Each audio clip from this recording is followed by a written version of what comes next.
Yeah, I think we will resume the session the next couple of minutes.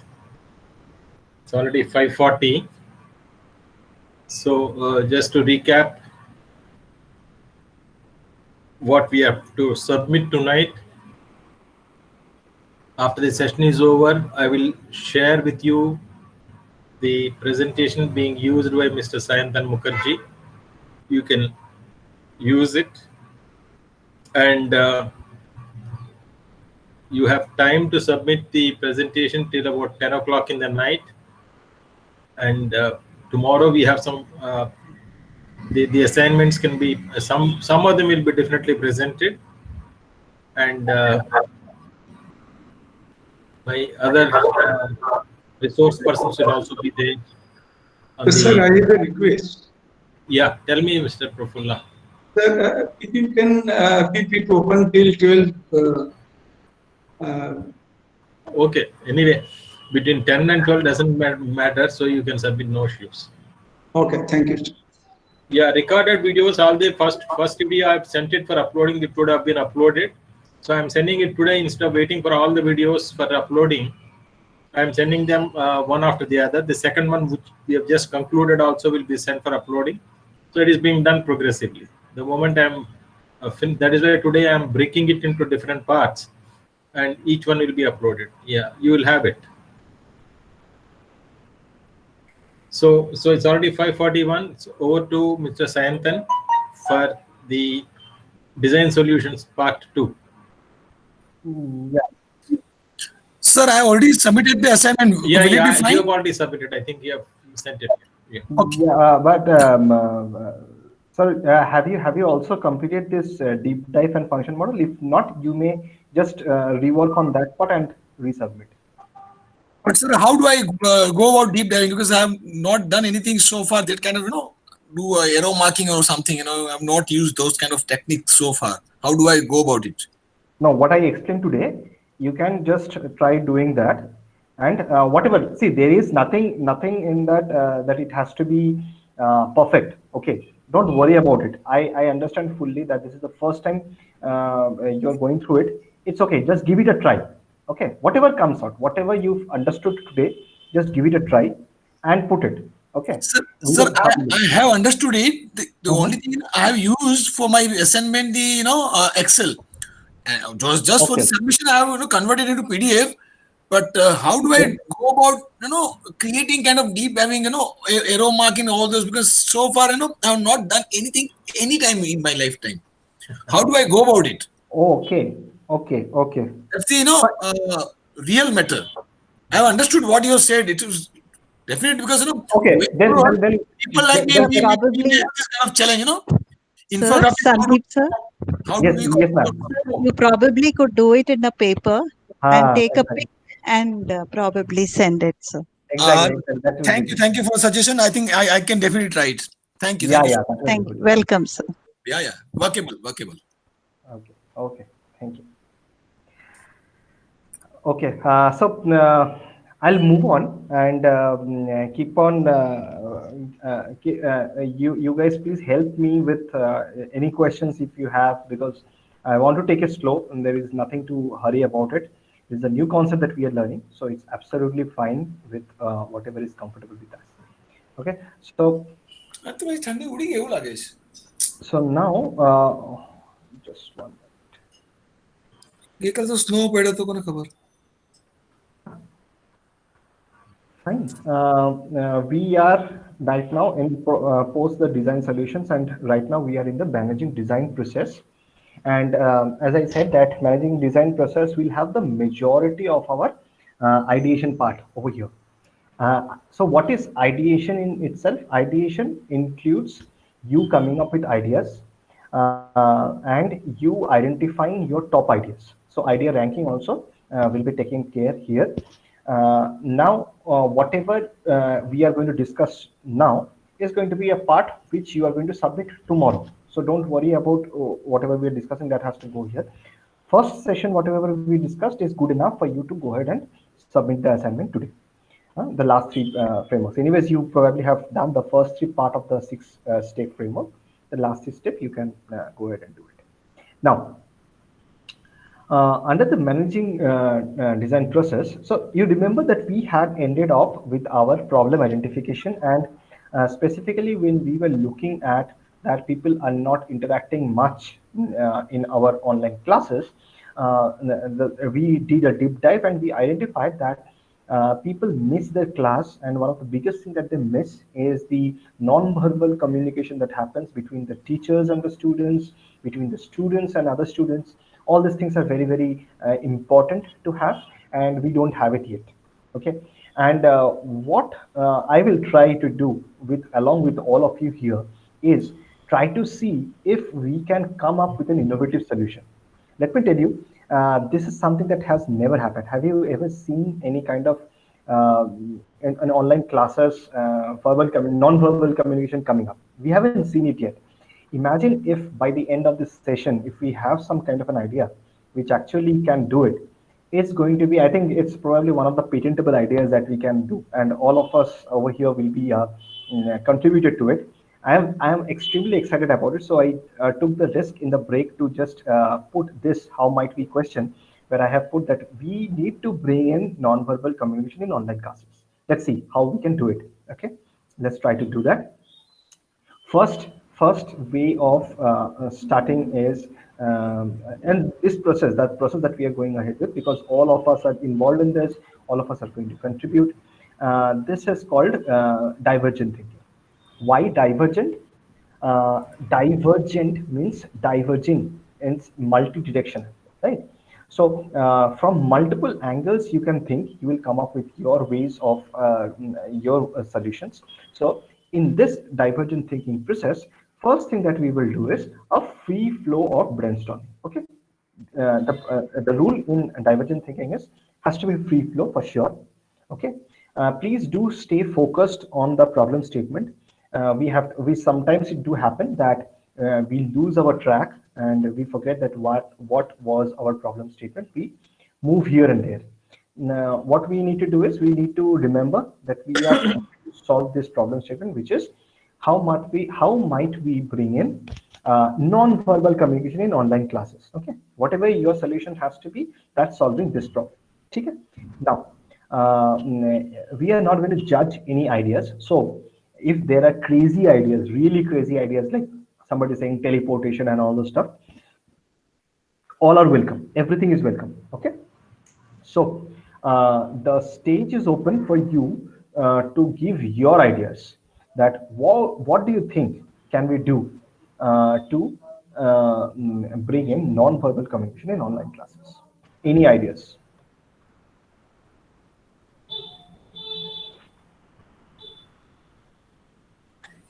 Keep talking and engaging with different participants continuously. Okay. If observing people, how they behave, how they talk, what is their inner need, if they express in a day-to-day talking with each other, there you can get idea what they actually their demand or need is. Okay, so can we use symbol language as we use for okay, symbol language. How do you want to use it, sir? I mean, we can identify words with symbols and then we can use, because it's non-verbal, right? I mean, as we use in case of teaching deaf and dumb children. Correct. I agree. I understood your point. The kind of non-verbal communication we are saying is above what we are verbally saying. So what we meant is, see, when we are actually in a class, in a physical class, sometimes we don't speak, but we say like this. We just show, if I want somebody to speak, I just make this action. That person knows that it is spoken to that person, right? Now here we are missing it. And we understood while doing deep diving that these are few things that students miss and they don't feel connected. Now we are trying to bring that. We are not trying to reduce our verbal interaction. Verbal interaction stays. Additionally, non-verbal interaction comes, right? So think on that line, that keeping verbal interaction, things that where our body language, things that we used to communicate through our body language, how can we bring it on in an online communication? Sir, I have an idea. Currently, Microsoft Teams is working on something called theater mode, where you can see people like sitting in a theater mode, and you can see everybody's face. But what I am saying, in a given time, maximum 2 people will speak, but minimum 1 person will speak. Whoever speaks, their video should come in full in the screen. When they stop speaking, it should go back. So that way we can see their complete body and see the body language also. Okay. That's a good idea. Actually, it's a technical thing. Now that you have said this, sir, there are certain things that we also have to think from technical point of view. The camera that is installed right now in front of me has the capability to take this much of my, here till here it takes, right? If I need to see an individual completely, the camera has to be positioned in such a way that it can create at least a structure of me, right? Or in case I'm not using this camera, I have to use some kind of other technologies, say for some kind of extended reality, some virtual or augmented reality that understands the shape of me and projects it to others. Does that make sense? We are now building upon our ideas, right? I think what you are going is for a final solution. I am going one step forward, because currently the problem is not even the person body language is visible. Sometimes they're talking and there are a number of attendees and it is too small. Yes. When it pops up as a big picture, then we can see the real facial expression. Yes. That is the first step. What you are saying is the second step. Using VR to feel complete. How you are actually existing. That's absolutely spot on. So what happens generally, this is one of the things that happens in a brainstorming session. When you come up with one idea, and then there will be multiple people also building upon your idea, so that one idea becomes more stronger. So any more ideas on this?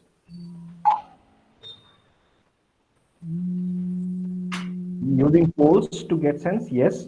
Using polls, that's a good thing, yes. A lot of interaction happens on polls. So now I see that, yeah. Sorry. Deepa here. Using some kind of symbols, like say, for example, the voice modulation, plus also some kind of symbols which shows your expressive emotions. Now, you could be using certain kind of colors, or probably distinguishing emicons, which can, which might not have that much of, you're not angry kind of things, but then certain restrictions placed. Okay. I guess this is. In fact, while you were speaking, something I remembered is that recently I was looking into WebEx training, and they had some options which was for the attendees, which was go slow, go fast, stop, I didn't understand, tick mark, cross mark. All these things were there, and it looked quite interesting. Also, in here, like places in here, we don't have emoticons to be used. Yeah, emojis, icon symbols, correct. I mean, why not? If we can, sometimes there is some faculty is explaining through some light jokes in the class, explaining some tough concepts. If you feel like laughing at it, you cannot actually unmute yourself and laugh, but you can just share your laugh emoticon and all those stuff. Yes, definitely using of emojis is one of the things. Now that we have flowed in this time, what we did is we just asked that, okay, let's come together and let's start putting our ideas. It was a free flow. Nobody was judging anybody, and we were coming up with some sort of ideas, right? Now, what we will do next is we will use certain triggers. Okay. And the first, to use these triggers, there are multiple ways. There are multiple online process of brainstorming, so you can use any.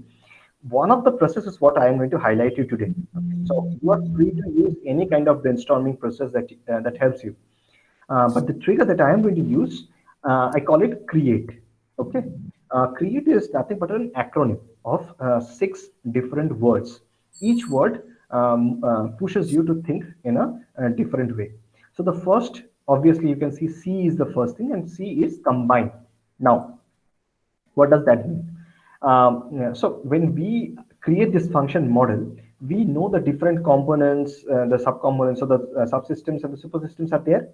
Now, what this word the word combine here is actually doing is, it is giving you a trigger that within this, can you combine or rearrange a few things so that the resultant, whatever you get, is actually helping you solve the problem.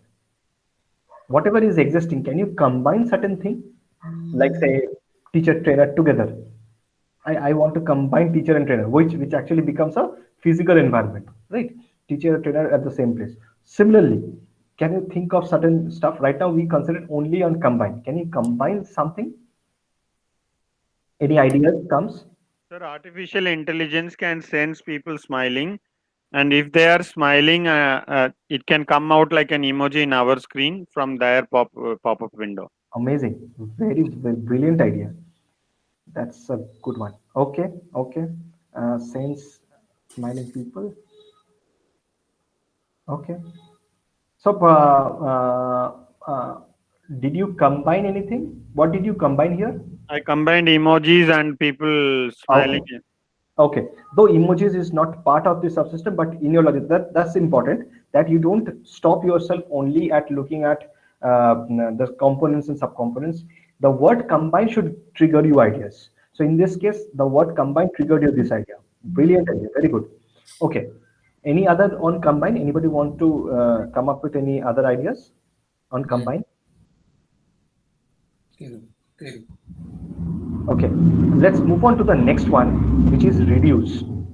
Something that is there, you can reduce it. The quantity, you can reduce it. Can you, if you reduce something, can you get a result? So for example, if there is here, if I say that there is a lot of distraction, we want to reduce distraction. How do we, what is causing the distraction? If we know, we can reduce the distraction.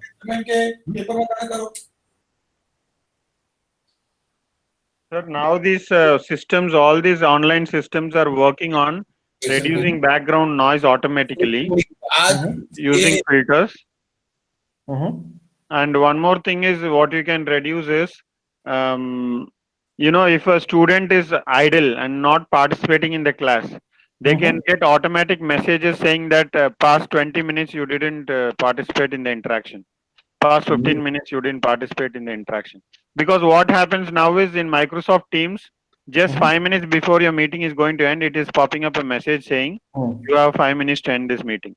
So similarly, students can also get a wake-up call saying that you are not active in the class. Awesome, awesome.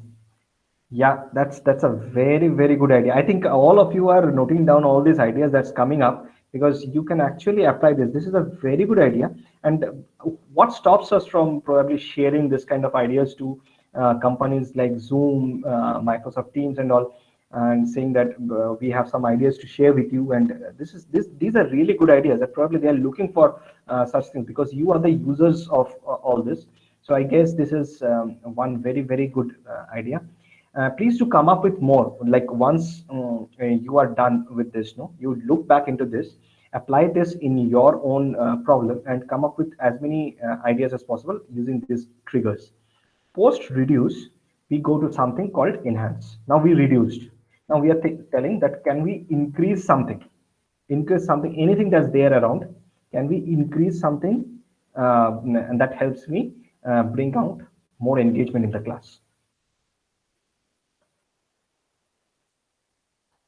So the audio can be enhanced automatically based on decibels. For example, one professor talks slowly, one professor talks loudly. So the computer should recognize the decibels and increase or decrease the audio accordingly for a pleasant experience. Yeah, I think based on this, I think that sometimes it happens that different individuals who are listening to somebody also probably hears in different way. So, and some people are hearing somebody clearly, some is not. So it can be, because we are talking about implementing AI, this also can be done in where different people get different level of interactions. So I have another thing in the group. What is the idea? Yeah. Enhance interaction among students by asking a critical thinking question. Yeah, that's the aim. That finally you want to increase the interaction, obviously. Uh, Critical thinking question. So you can see that you are planning to enhance the number of questions that you are asking in a class. Probably right now your course, this is actually driving your content also.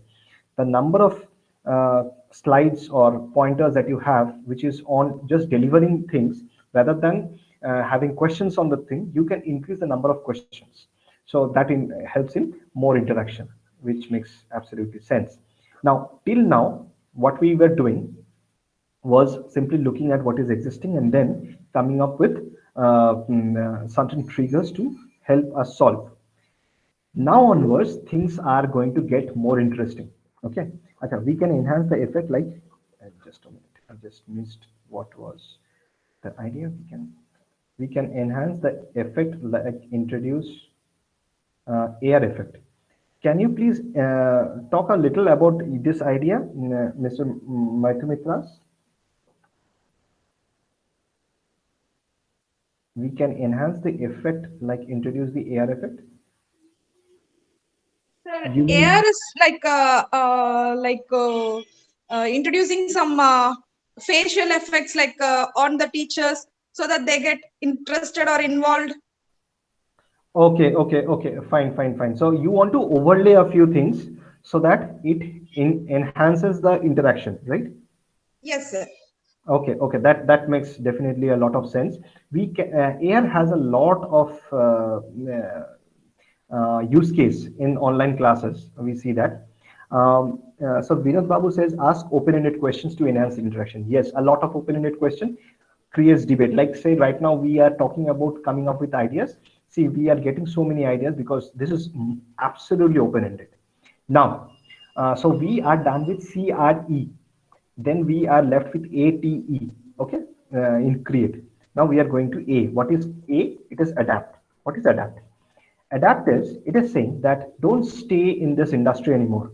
Adapt ideas from other industries. So if what we are trying to do, we are trying to increase the interaction in the class. Now, we don't have a lot of interaction in the class in education industry. Let's think about from where can we bring in a few ideas and we can apply that, use that in this sector, in this education industry. Adapt is all about adapting others into this. Case studies, yes, case studies definitely. So a lot of case studies will help. Can you think about that? Where else, like somebody is using certain kind of stuff. Some industries are using more interactions. Maybe virtually they do a lot of stuff, but they need a lot of interactions also. Can you think of that? Mostly they do. Sir, we can learn from the gaming industry. Gaming industry, absolutely, you are right. Gaming industry, a lot of things can be learned. Real industrial problem. Can you focus a little? I mean, talk a little more on what you meant.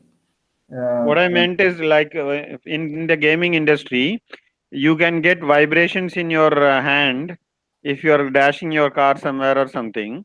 Similarly, when people are reacting, you can get some signals.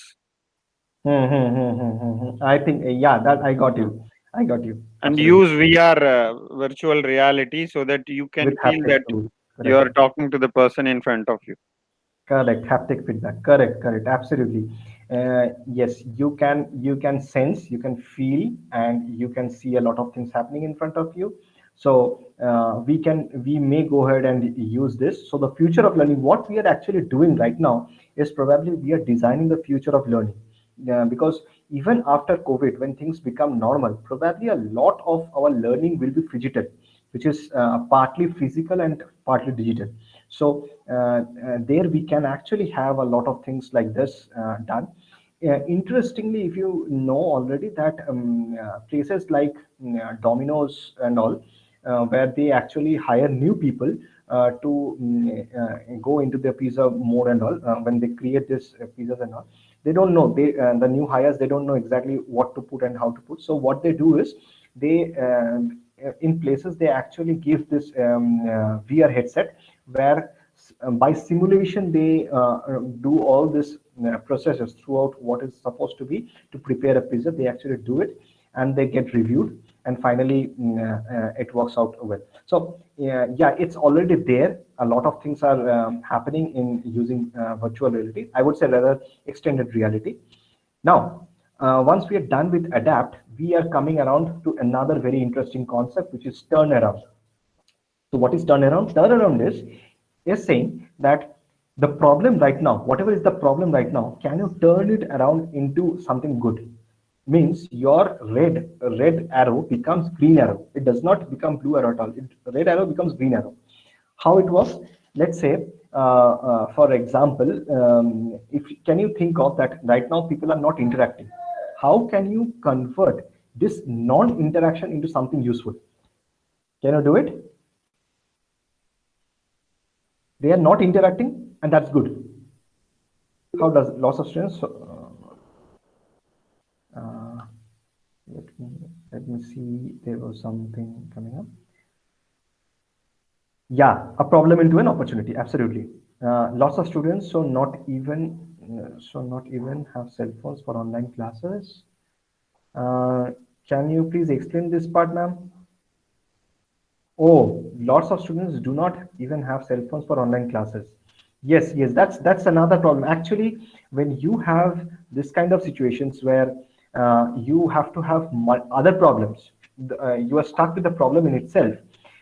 Ma'am, you should be going back again to your function model, and then you identify that where the problem lies. Probably the problem lies in that even if there is no cell phone, can they still go ahead and do this kind of classes? Probably then you have to come out of your online mode and do something else. So at this stage, if you find there is a problem, you need to go back to your function model. Sir, I would, in the turnaround mode, I would say, for example, in real campus classrooms, we say if you don't attend classes 80%, you cannot attend the exams. Okay. Similarly, we will use this as a turnaround thing for us. The system should calculate the amount of time the students interacted in the class and give us a data. So we know who exactly asked maximum questions and minimum questions. Okay. We turn around this as a strength for us to evaluate students in the end. Absolutely, very good idea. If it can calculate for you, why do you need to spend time? And let's make the whole subjective thing more objective. That's amazing. That's a very good idea. Till now, when we say class participation is very subjective. How much somebody has participated is all about our perception.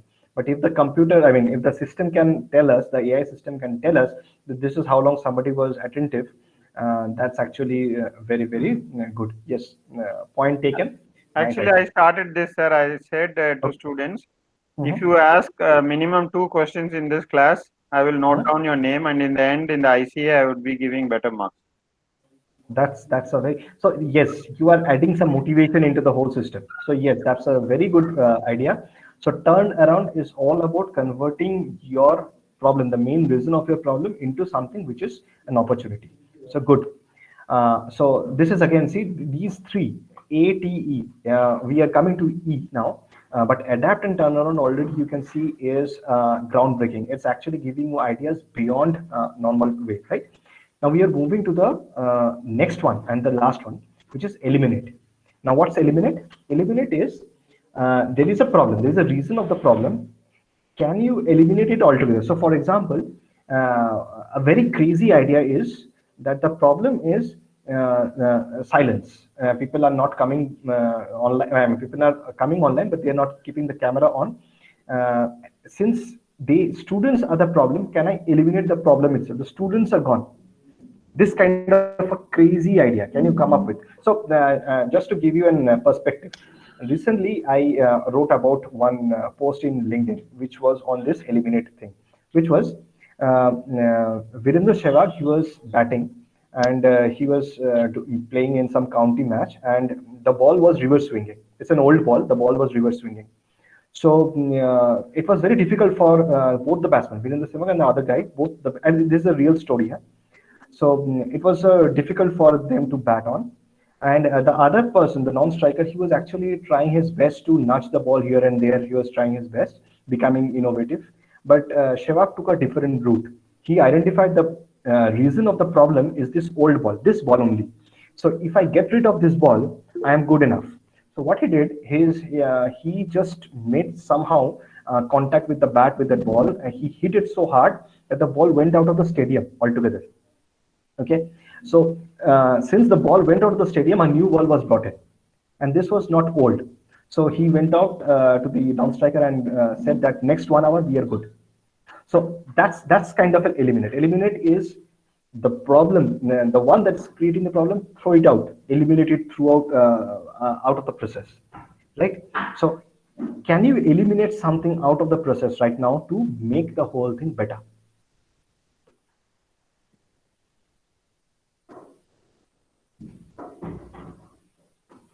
Sir, we suggested to the management saying that instead of 30 students coming and sitting next to each other, we will make 15-15 as a batch.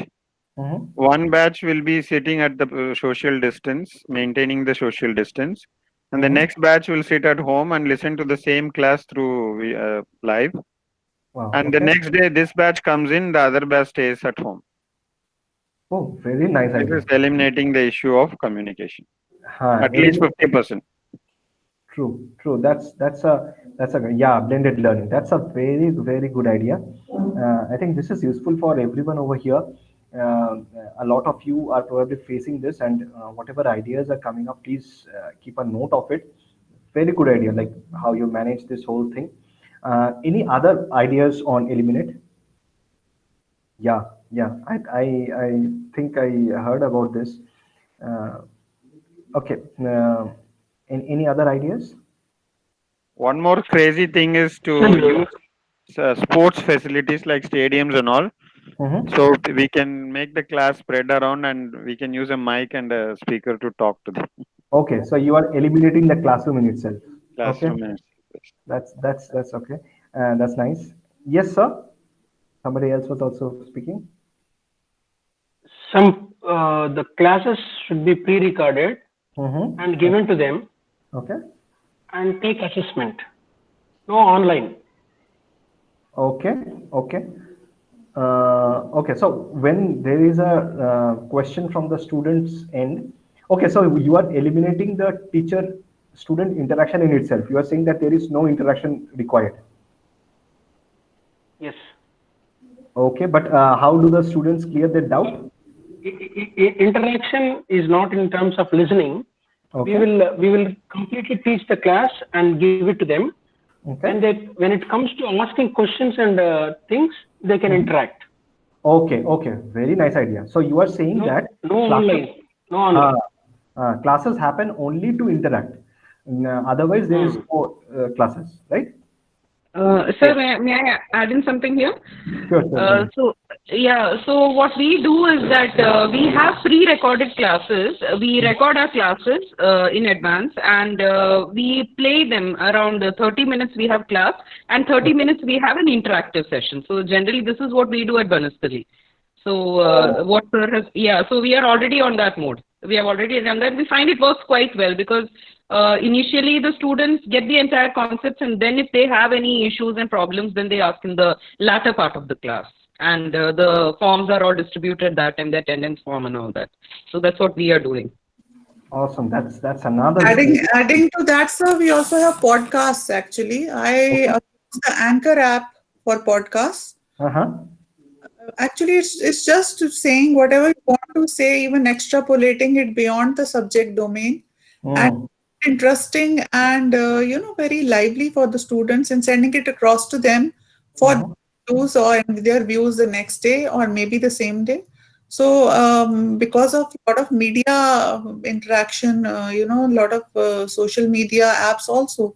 So I mean, they can do anything, take it anywhere, say anything. So that's how blended learning is happening. Amazing. I think a lot of innovations is already happening in education because of the way you guys are thinking. So I see that this is brilliant. This is going to be the future. And I can't say even this is future of learning. This is Right now it's happening. The future is getting created. Very, very well done, sir, ma'am, to all of you. I mean, this is brilliant. And if this triggers to help you, I would say go ahead and use as many as ideas you get. And once we go through the whole complete process, if you come up with something more stronger, go ahead and propose it to your to your institute. And if you see that it is turning out to be a result, I mean, I will be more than happy to have an interview with you that how you have done this. This is the full-fledged end-to-end result that we all want to see. I think Professor Bhaskar also will be so much happy to see that if something great like this comes out. So amazing work done. Thank you. So this is what was divergent thinking about, and this is one of the examples that I always quote about, which is by one company called Wipro. So they used Eliminate and to focus on. Yeah, yes.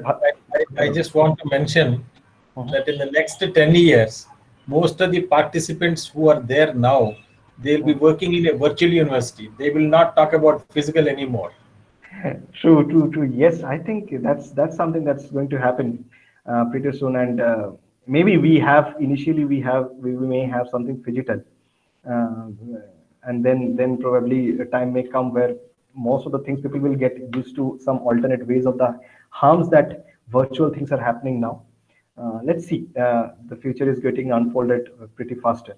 So pre-COVID, I had that notion. Post-COVID, I am very confident that there is nothing like interacting in front of a person. True. It's to see what I think is probably there is a concept in trees which is ideality, and in ideality it tells you that there are three things that you actually work upon. One is the useful factors in any system. So if there is a product or a process, there are certain useful things. So like right now we are actually interacting, so this is useful. But there are something which is non-useful, or rather not helping us. So for example, we are interacting right now, your time, my time, all these times are also going. So that's something that is not helpful. And there is something called cost.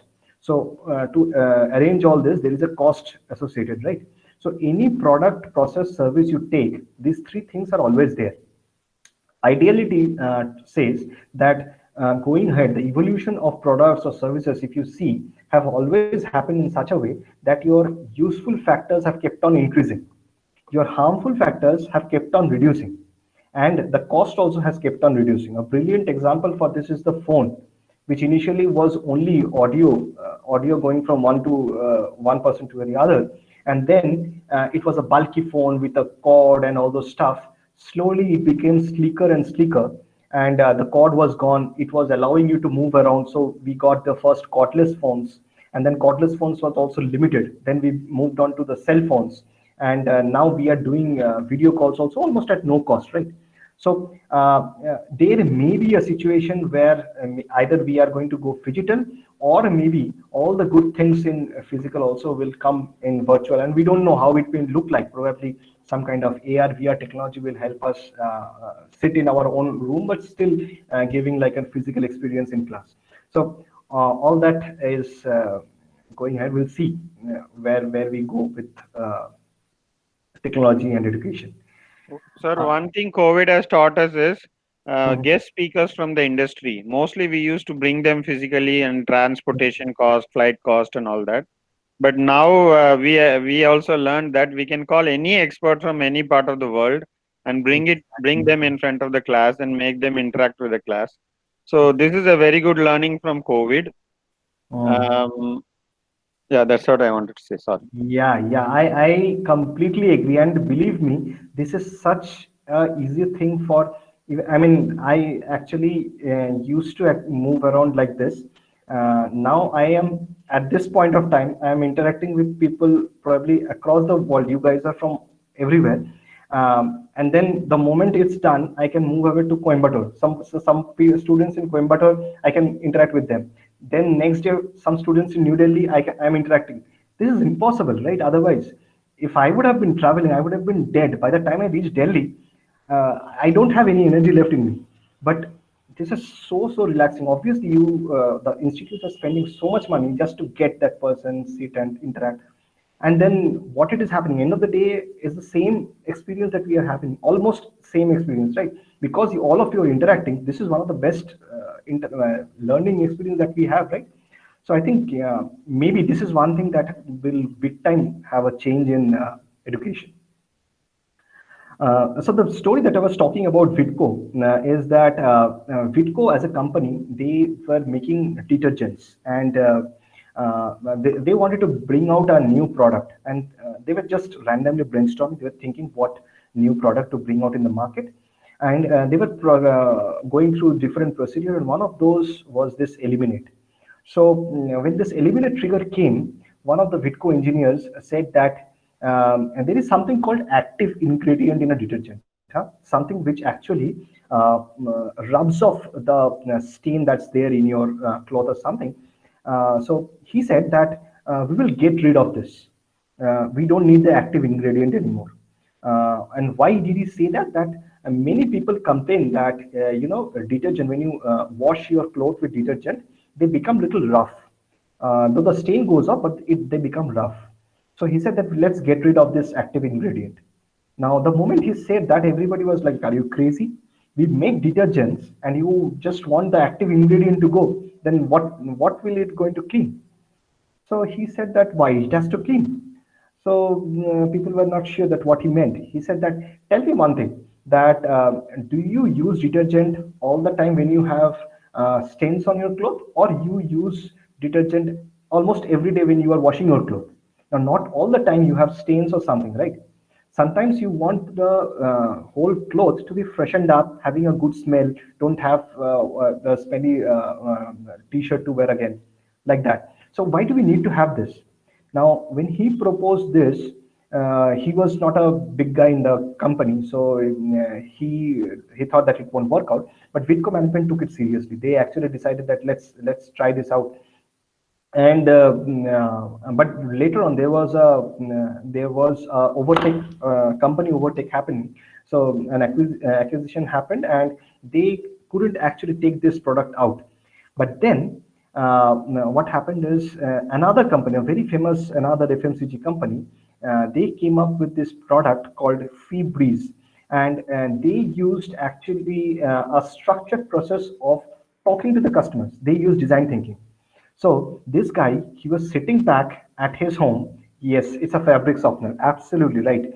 So this guy, he was sitting in his in a boardroom with other members, and he just applied this eliminate and came up with this solution without even knowing that the market is actually looking for something like this. And this company, this is actually P&G. What they did is they actually went ahead, talked to people, understood what is the requirement in the market, and they came up with a product called FDP, which is actually an active softener, and it started selling like hotcakes. So that was a lost opportunity for actually HUL, who acquired Vitco, and but P&G actually made a big thing about it. So and now this kind of products is out there in the market big time. So eliminate was used, but also has been proven from market research that it was required out there. Post this, we are moving to a segment where we are done with the divergent thinking. We have got a lot of ideas. See, I was writing down a few of your ideas when you guys said. So we have a lot of ideas. Now what happens is, which idea to go ahead with? That's the question. That's something that we should be asking. And that's where we say convergent thinking. So what is divergent thinking? It's more of like a open funnel. It's like this, a lot of ideas going, right? And then they has to converge. You remember the funnel, right? The second part was convergent thinking, and we will be doing under convergent thinking something called the idea shopping cart. Idea shopping cart is something like, just imagine you are going into a supermarket and you are looking at a lot of products out there. So there is soaps, there is a shampoo. You have in your list that I have to buy a few soaps, I have to get some shampoos, I have to get this, that. Now, when you are going, if you don't have a brand in your mind, There are certain things you mentally apply to decide among the ones that are there out there, which one you will be choosing. So for example, you probably take and smell it. So if it is good smelling, you decide that, yeah, this is something that I want. Then the moment you smell, probably you look back and see what is the price of it. We all humans actually do this shopping cart all the time. This method, we use it all the time, but we don't do it consciously. Here, what we are doing it consciously. Whatever idea you do, you actually take it and let it pass through a few criterias of your own, parameters we call it. Here, what you are seeing is generally any idea, if you don't have a parameter in mind, when it's open-ended idea, what you take it through this three, and there is one fourth, I'll come to it, but for the time being, let's look at this three. The first one that you are seeing, the first parameter is user desirability. So for example, let me randomly take one. So the gaming experience, if I take that, bringing the gaming experience with the use of some kind of VR technology, haptic feedback coming, and you are bringing all those things into your online classes. Now the question is, for whom are you designing this? You are designing this for your students. Are they going to enjoy it? I would say they are going to enjoy it. Definitely, they will love it. People love gaming. So if the whole education system become a mirror image for gaming, why not? Definitely, they are going to enjoy it. So I'll probably put, say, probably 8 out of, in a scale of 1 to 10. I'll probably put an 8 on user desirability. Next point is the technical feasibility. Now, the question is, you promise the student that you will be providing him the gaming experience in education, in the online learning. Is it possible for you to do it today? Now you have to look at the capability that your institute has. So all the ideas that we spoke of, a lot of them are quite futuristic. Some of the companies, like say, there was one of the idea where I think Shaima ma'am said that Harvard is already doing this. So probably they have all the infrastructure, capabilities, and everything, resources required to apply and start it. Probably another college in India may not be able to do it right away. So for them, technical feasibility wise, it may be little lower, maybe around 4. But colleges like the Harvards and the MITs, they may have scored it, say, 8 and 9. Yes, definitely possible. I can apply virtual reality and I can get this. Yeah. The 50-50 classes most feasible. Yeah, absolutely. 50-50 classes most feasible.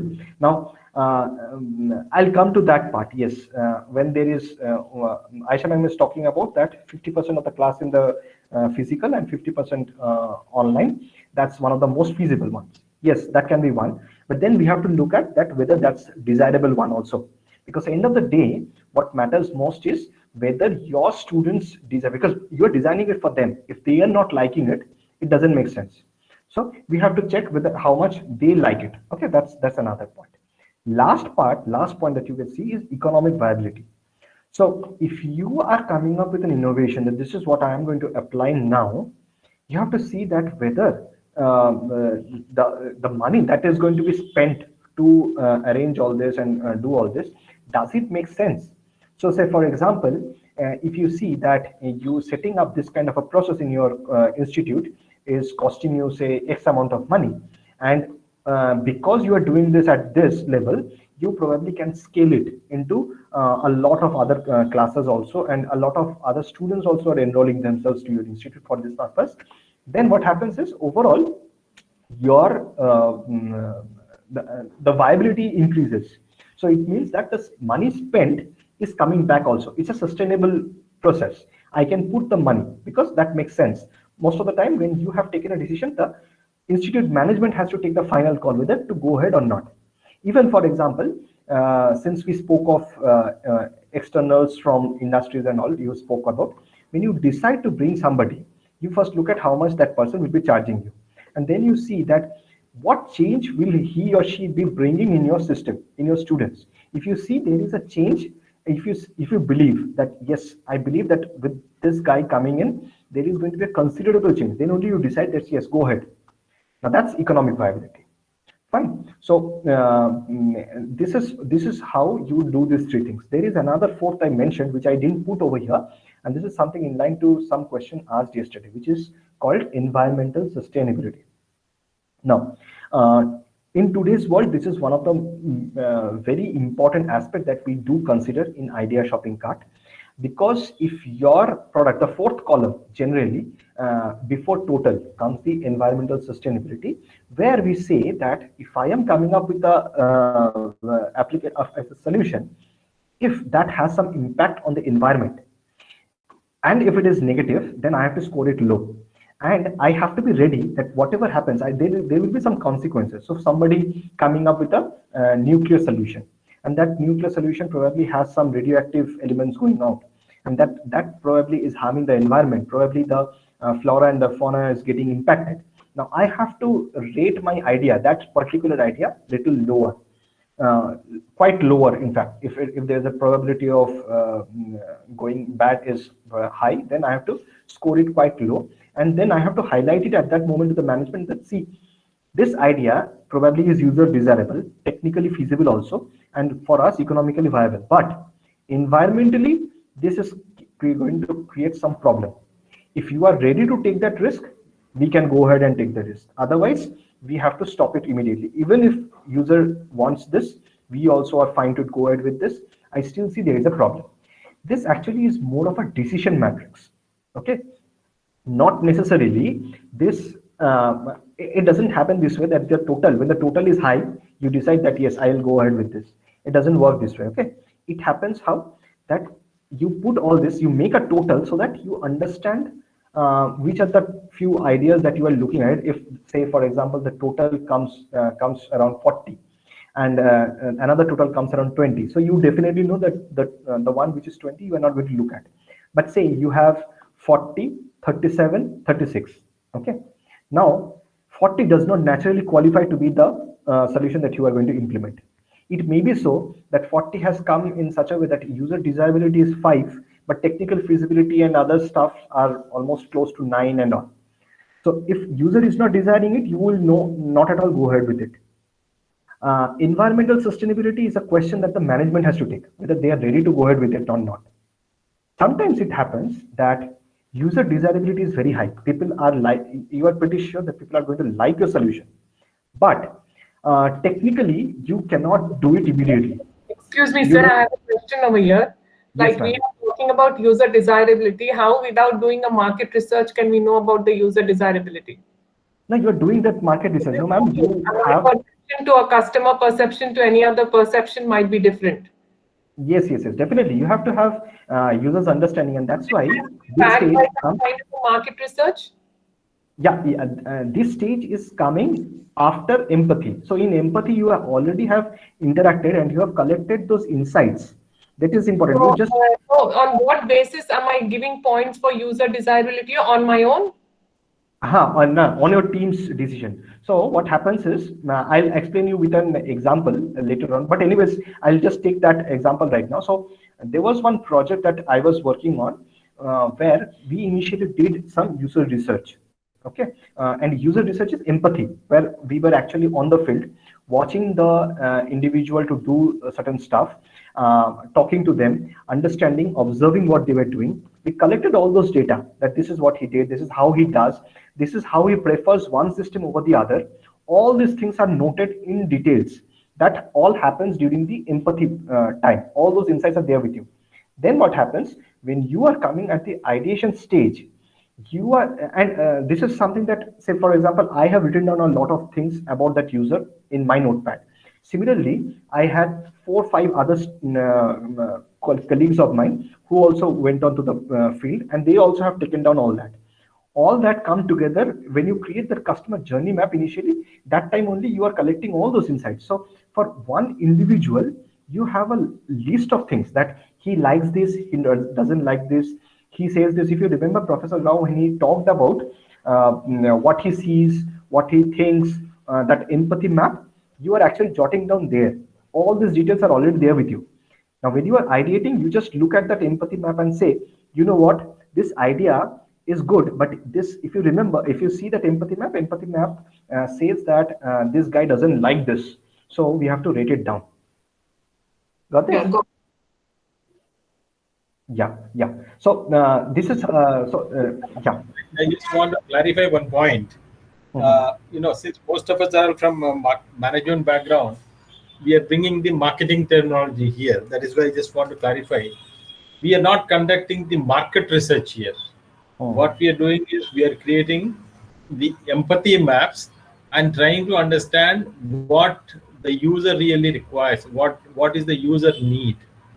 And from there, a team of experts will identify what is the desirability of a certain service or a product that is collectively arrived at. But market research is purely customer oriented and it is driven only by the marketing team and nobody else. So there is a difference.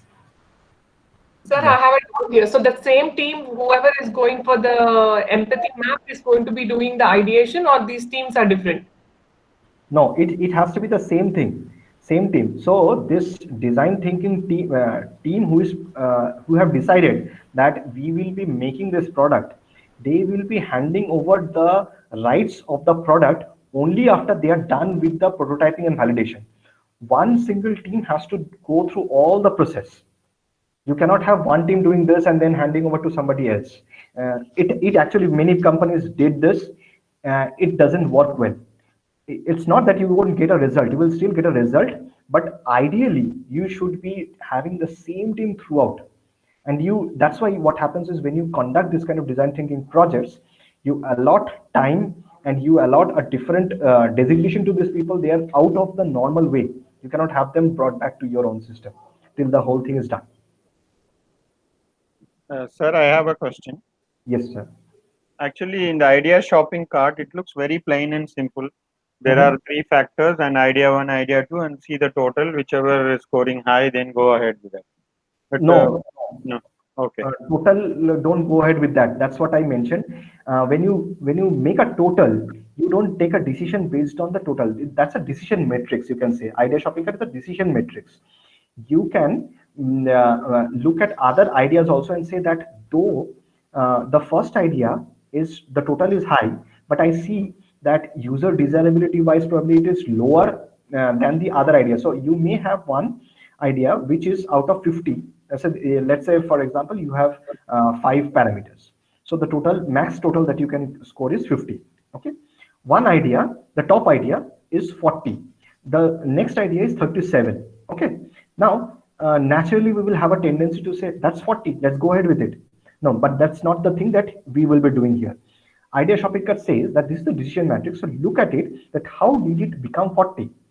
If user desirability wise it is very high, if it is 8, 9, okay, fine. But if it is 5 and the one with 37 score is probably 8, then you know that user desires your second idea more than the first. Now you check that why the other idea became 37. Maybe technical feasibility wise it is little lower. What does that mean? That means I don't have the technical know-how yet to bring that product out in the market. So I have to develop my R&D. I have to develop my individual ability to bring it out in the market, right? So then you work on it and you develop that. Similarly, if the economic viability is low, you identify that probably the way I have designed my business, the way I want to sell it, I am not able to make a profit out of it. I have to ideate more to bring out a solution so that the economic viability goes up.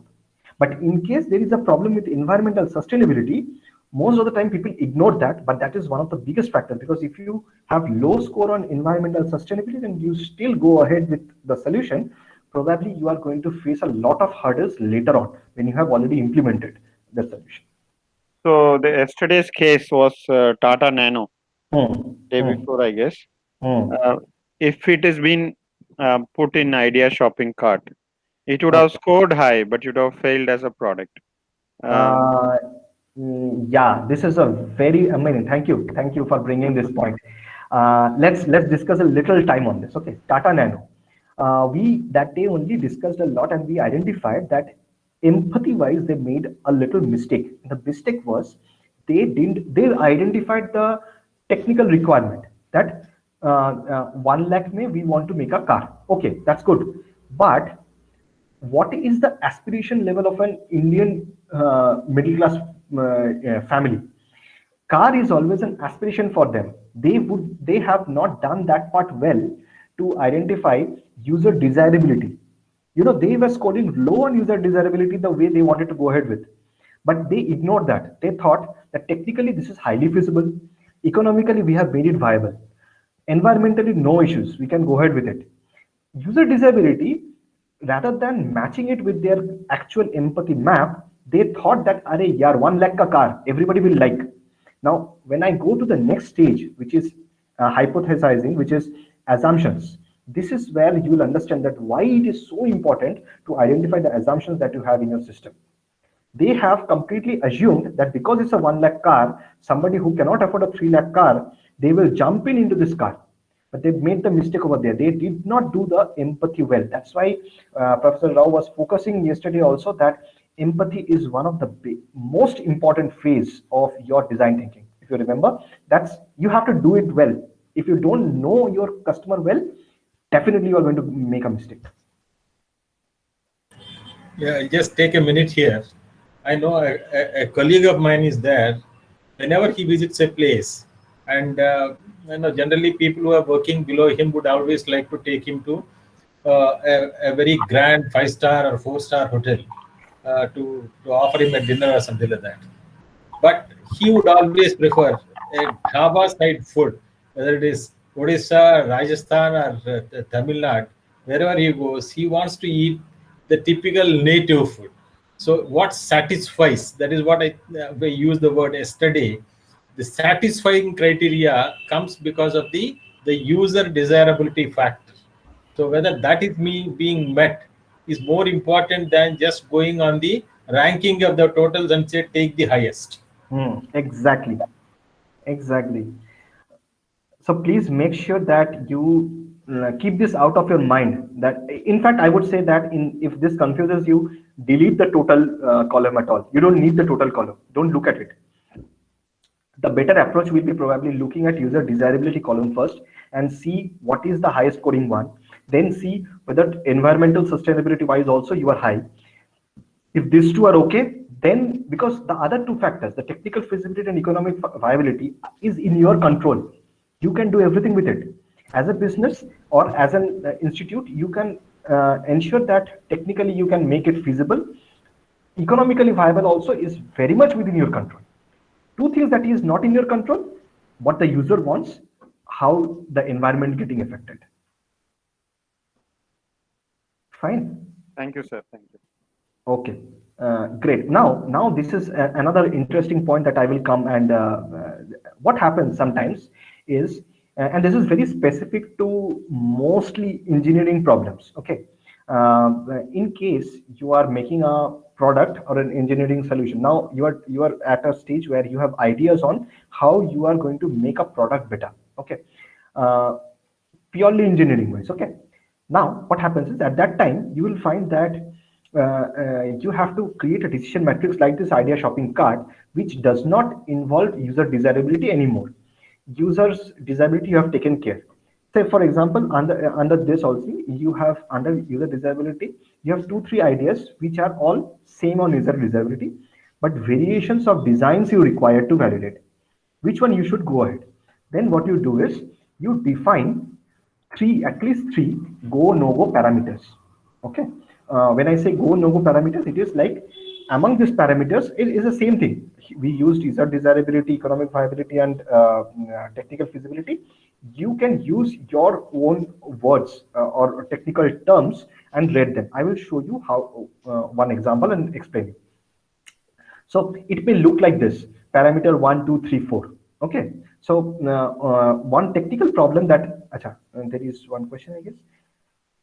Let me take that and then I'll come back to this. Will it not be more logical if we attach a weight to the 3 factors? I was waiting for this question, I was thinking that why nobody is asking for this.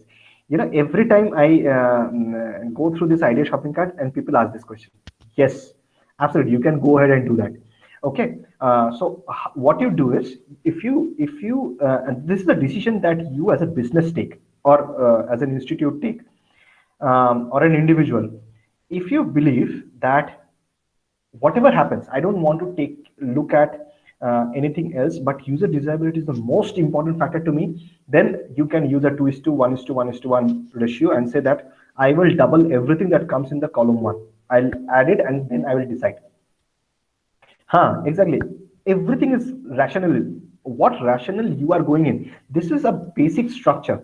Okay. Within this structure, you are free to experiment as much as possible.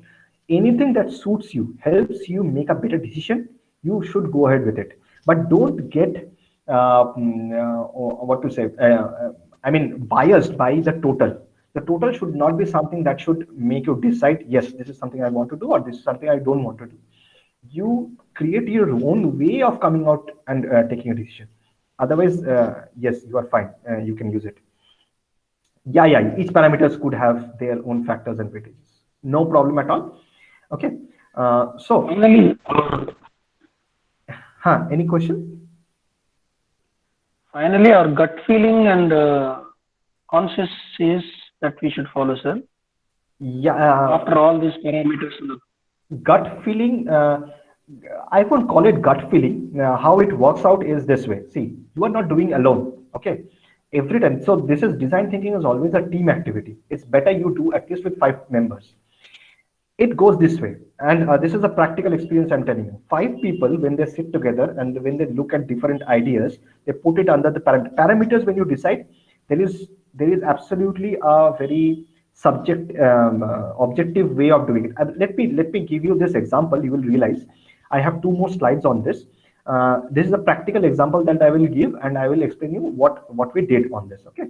So when I was working as an innovation manager at Mahindra, one of the projects that I was working as, this is something called a rotavator. You can see on the right hand side this product. This is called a rotavator or a rotary tiller. Okay.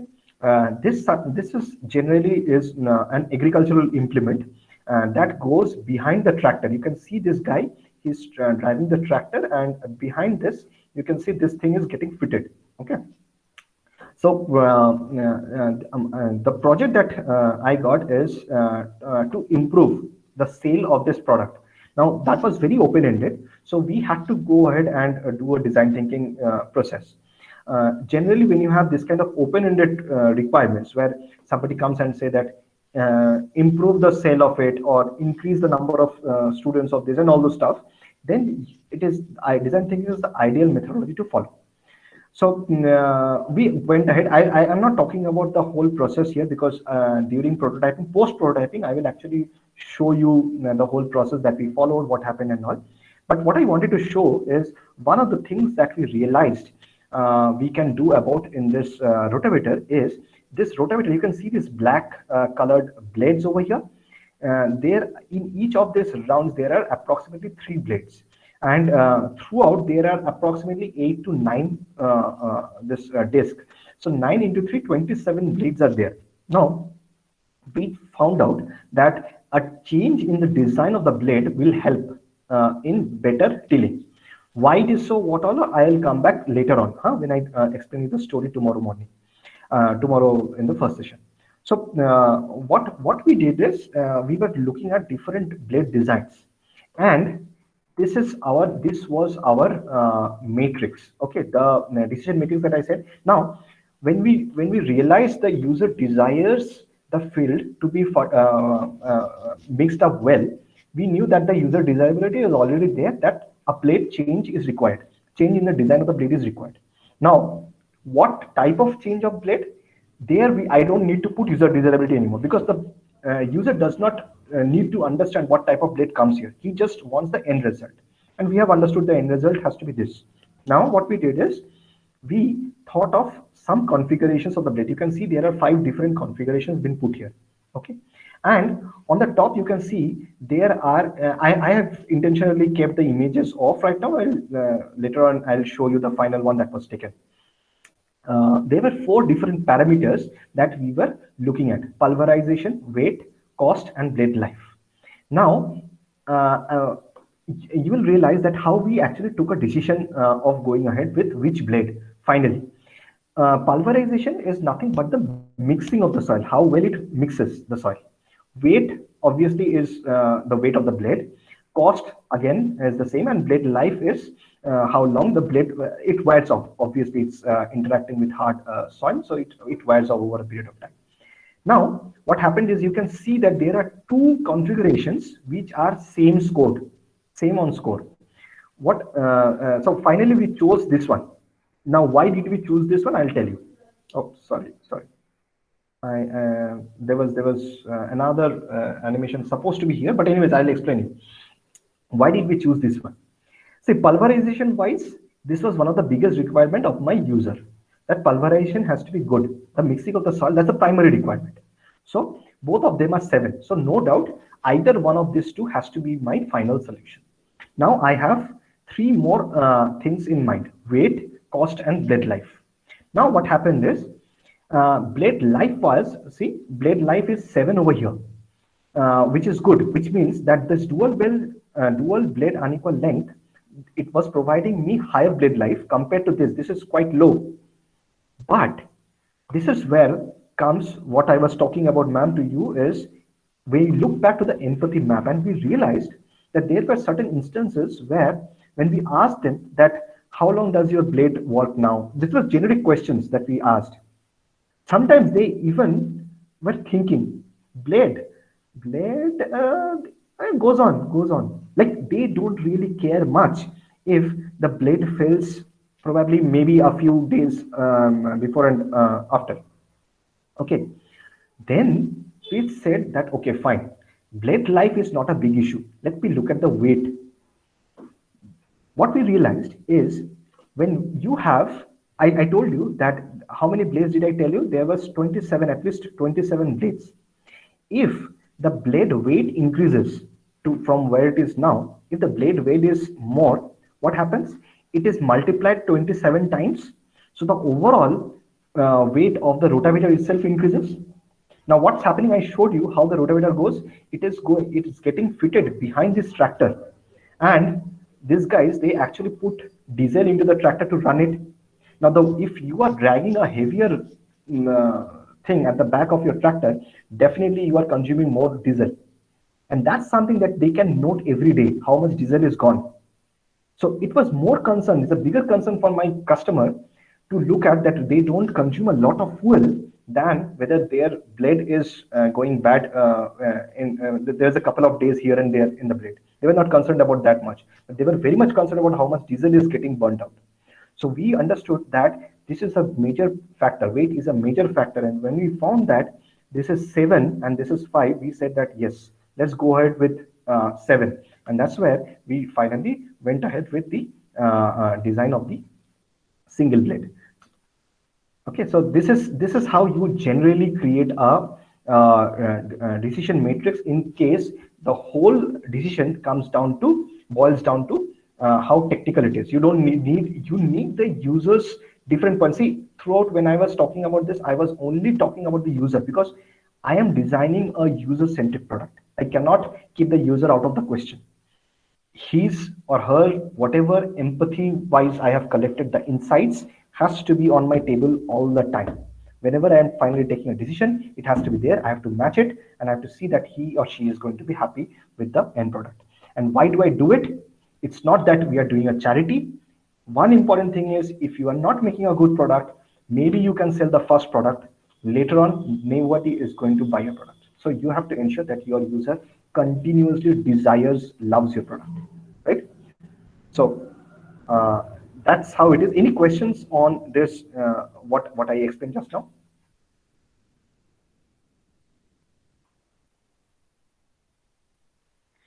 So based on your explanation, it implies that there is some weightage for each and every factor. Yeah, it's best if for me, I didn't use it because I was using linear, and most of the time mentally I was probably putting a more value to somebody because this is all subjective. No? But yes, you can go ahead and use a weightage. So what you're saying is empathy map should be quantified so that it's easy to make decisions. Quantified, not in terms of numbers, because there will be a lot of stories. But what you have to do is you have to make sense of those stories. Okay, I'll tell you how this was. This is a very rigorous experience. Okay, there was one inciting project that I was doing with another bigger farm implement called a harvester, and it's a big lorry kind of a thing, huh? And the harvester and same kind of a problem statement I was given is to increase the business of the harvester across India. So I traveled to across different states of the country, and what I found is I was just talking to people, okay, and I used to record. This is very important. You record whatever your users say, because later on when you listen, you will get something very valuable. With due permission, I recorded somebody in Punjab who said that I use my harvester, I take it outside also, and the police does not interfere in my business. Okay. Then I reached MP, Madhya Pradesh. There was also something similar where they said that, you know what, police actually create some problem, but it's manageable. They don't create a lot of problem when I take my harvester out in the road. So the reason why police create a problem is harvester is such a big thing and it is not a car. So you are not supposed to take it out on the road. But when you are going to do the harvesting for multiple fields, or you are taking it from one state to the other, you have to use the road. So that's where the police creates problem. They take the challan and all the stuff. Punjab said there is no problem. Madhya Pradesh said there is a problem. When I reached Bengal, people said it's a huge problem. Now, what happened is we were tracking also how harvester penetration started across India. And interestingly, we found that Punjab was the first state which started getting a lot of harvesters, followed by other states, including MP, and then it came to Bengal. So people, what deduction we did out of this is, when you, like you said, quantifying insights, is that we wrote like that when people get used to something, this whole thing becomes more natural. So the police also gets this like this is a natural thing. This is supposed to happen. This big thing is going to go on the road. That's normal. And from everywhere, this whole thing comes down slowly. So that's how you convert a very subjective thing into something little more objective. You cannot probably make a very quantified number probably, but you can make it a lot more objective to use it during your ideation stage. Thank you. Yeah. Yeah. Any other questions? Sir, what is the role of intuition during all this process? Can intuition play any role in this? Yes, intuition actually plays a big role later on. I will tell you where it will come next tomorrow's session. There is intuition will come in play when you are looking at the assumptions in your idea. So sometimes we say na gut feel and all that stuff, like, you know what, I sense that this may not work with this kind of user. Now when you say that, you always have a reason to believe that that may be true, may not be true. And when you say that that may be true, that may not be true, you go ahead and do an experiment, create a prototype, do an experiment. That's where we are going to move tomorrow. So I'll touch upon it a little bit. Intuition is a single word, sir, but human cognitive thinking and the complex processes going inside our neurons is actually a design thinking process. Yeah, a lot of it, yes. Sayantan, sir. Yes, sir. Just one query: how important it is to have domain knowledge? For example, you just explained your story design that what agricultural equipment, what you just yeah. So you must be having, or is it necessary to have domain expert or mechanical engineer to understand and explain to you, so that whatever innovation comes to your mind, you get it verified from that mechanical engineer or whoever that domain expert? So how is that important to have an expert along with you? The very good question, and yes, it's true. If you are working with an engineering product, or rather, if even not an engineering product, if you are designing a system or a process, a domain expertise is always something that you will look for. In case you don't have a domain expert, best thing is you take some time at least to understand quite a lot of it, So to tell you this product, this rotavator, I actually, before becoming an innovation manager at Mahindra, I was in the automotive domain. And my role was completely different. I was making seat belts and airbags for different vehicles. So I had no clue about agriculture at all. But what happened is when I was given this, I was actually expecting automotive innovations to come to me first, but an agriculture innovation came. So I didn't know where to start. So I spent some very good time in learning a lot. And then luckily I got one individual who was a brilliant expert, had been a CTO in multiple organizations, including John Deere. So he used to visit our campus most of the time. So whenever I used to have questions, and obviously he didn't have much time always. So what I used to do is I used to learn as much as possible, take down things which I didn't understand, go back and talk to him. Now, another good thing that was there with me was, since it was Mahindra, they had a lot of products lying here and there. So it was easy for me to take a screwdriver and just open it up and see what's happening, how it works. You have to spend some time to learn that product. Otherwise, even in the function model also, you will not be able to make. It's important to do it. Right. Thanks, sir. Thanks, sir. Yeah. Do we have any more questions? Sir, this is for at the point of desirability, finding out the desirability of the user, this matrix which we are seeing. No, this is not only for, this is your decision matrix to decide. You in our divergence stage, we have so many ideas, right? So now we are converging on one idea, that which one idea should I take forward, right? So at that stage, you will use this and decide that among the different ideas that we spoke about, this one idea is which I am going to pursue further. Okay, sir. Suppose in this, we can see the dual blade and the single blade having the same score, 23. And suppose technical feasibility is not going to work, or economic viability is not going to work. So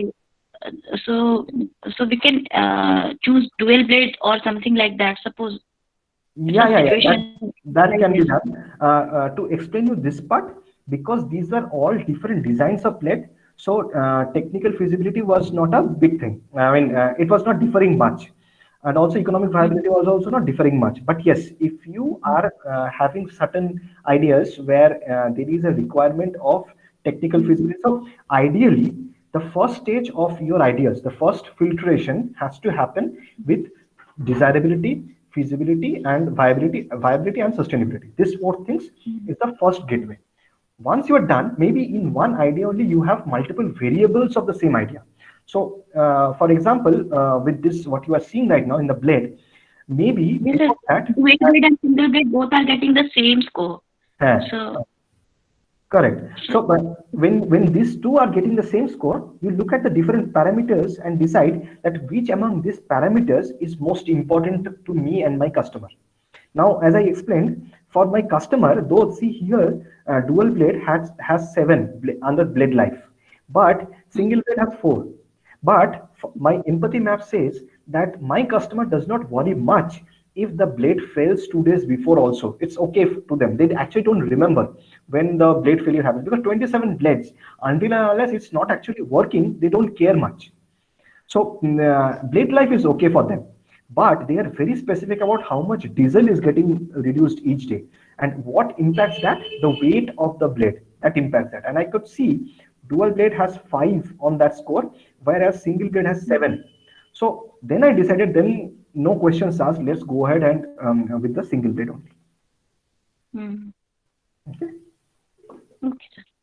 Sir, in some board of directors meeting or some management meeting, when your ideas were presented, when there is an increase in cost, were your ideas shot down because they focus more into cost and revenue? It does happen. But you know what?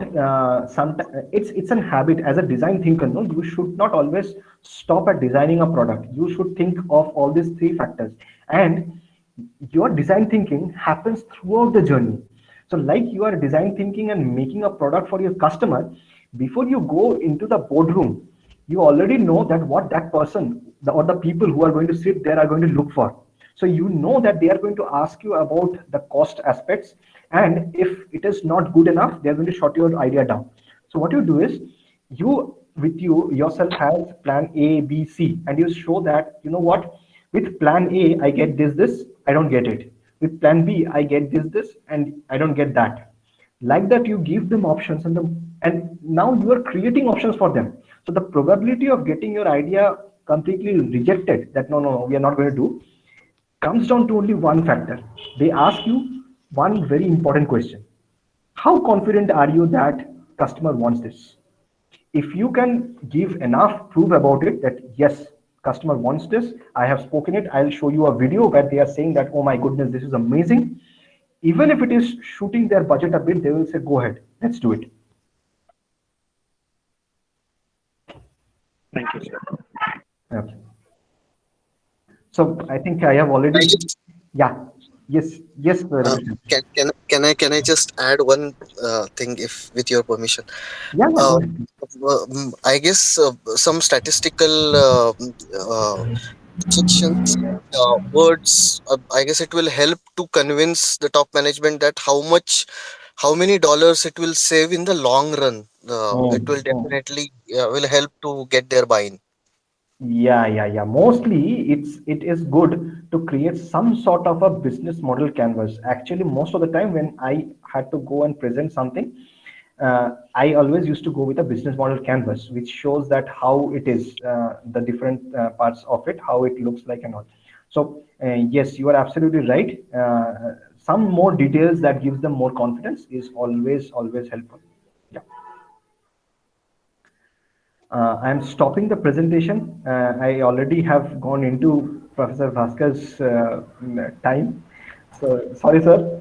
Over to you. Yeah. Okay.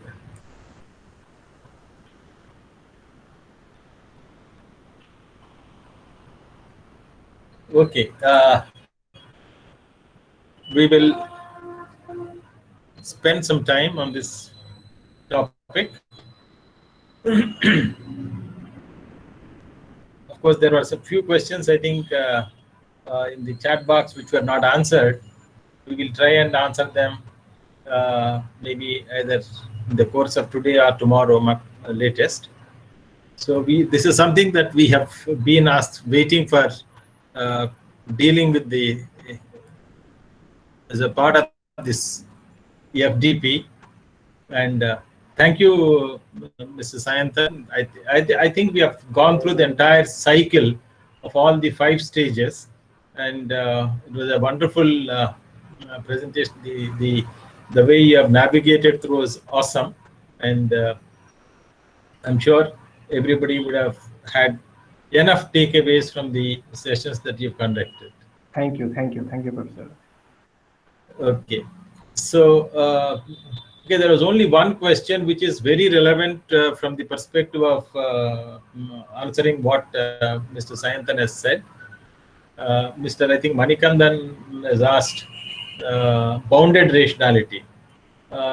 Typically, all of us are aware of bounded rationality. That means we all think that we are rational, but then our rationality is bound by what we know.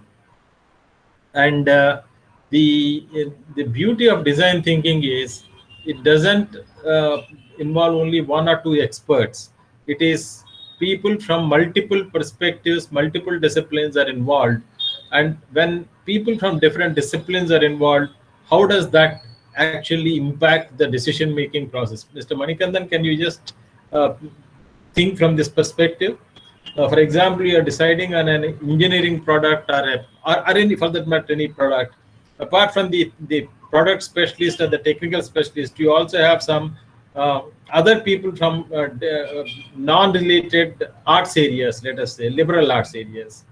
And if they have to make a decision together, how does the bounded rationality impact the decision-making process? And assuming that nobody is a boss to anybody and everybody has got equal, right to participate. That's where the leadership comes in, and consensus building is a must. And without consensus building, the decision should not be taken ahead. And how would the leadership build in those situations? leaders usually look for consensus building, right? So you said multiple users, multiple experts will be there while going ahead with the decision with design thinking. So when there is maximum consensus, that's where you go ahead with the decision. Absolutely. So design thinking, the beauty of design thinking is it is not a top driven activity. You know, the boss tells you to do something and you just implement that. No, it takes multiple perspectives of people who are involved in the process of designing, and they all have the equal, you know, right to participate, and collectively whatever is user centric, they make a decision. What is the final goal is whether the decision that you are making is user centric is what is the determining factor, and hence all other parameters are secondary. And what you all have said earlier was in the model that we have discussed, apart from desirability, there is a technical and the technical feasibility and economic viability. So economic viability really takes care of whether does it make a business case for the business sense for the organization. I think that should put things in the perspective. And when people with multiple disciplinary backgrounds are together, it broadens your thinking. You are not bound by only one set of bounded rationality. I think it breaks down and your decision is much more holistic. And another thing is, let us also not be under the impression that design thinking is a decision-making tool. No, it is just a process. And finally, how you make the decision depends on various other parameters. It takes you through the entire process of arriving at a solution, whether that solution should be taken, how to launch a product or a service, at what price to launch a product or service.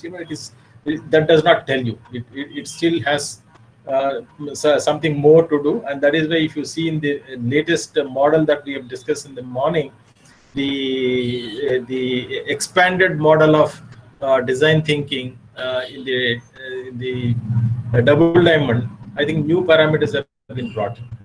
It is still evolving, so some of these things will also be taken. With that, let us spend about at least half an hour on this emotional intelligence. So about till about 7:45. So what do you?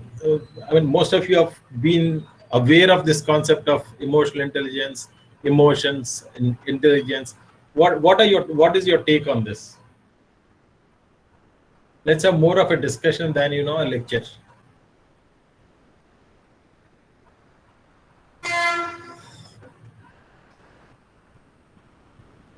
Sir, according to me, emotional intelligence, if you want to say in simple terms, it is called street smartness.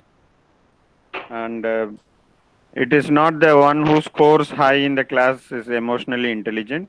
It is the one who's agile in various situations is emotionally intelligent. Mm-hmm. How is the level of emotions? Well, this is Banu actually. Sir, emotional intelligence, what I can say is like the best ability one can provide to basic understand and how can manage our emotions in a positive way. So that is a generic term I can say. So when it comes to intelligence is a personality composer, sir. Okay.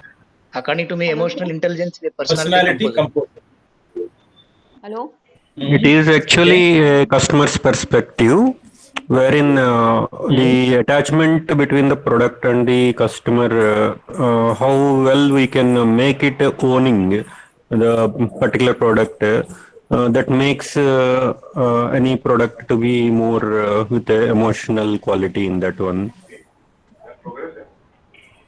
So emotional intelligence. Yes. Go ahead, ma'am. Yes, yes, sir. So the emotional intelligence is basically to understand the self emotion as well as how you're able to understand the others' emotions also. Okay. So what is emotion? That takes us to the basic question. What is emotion?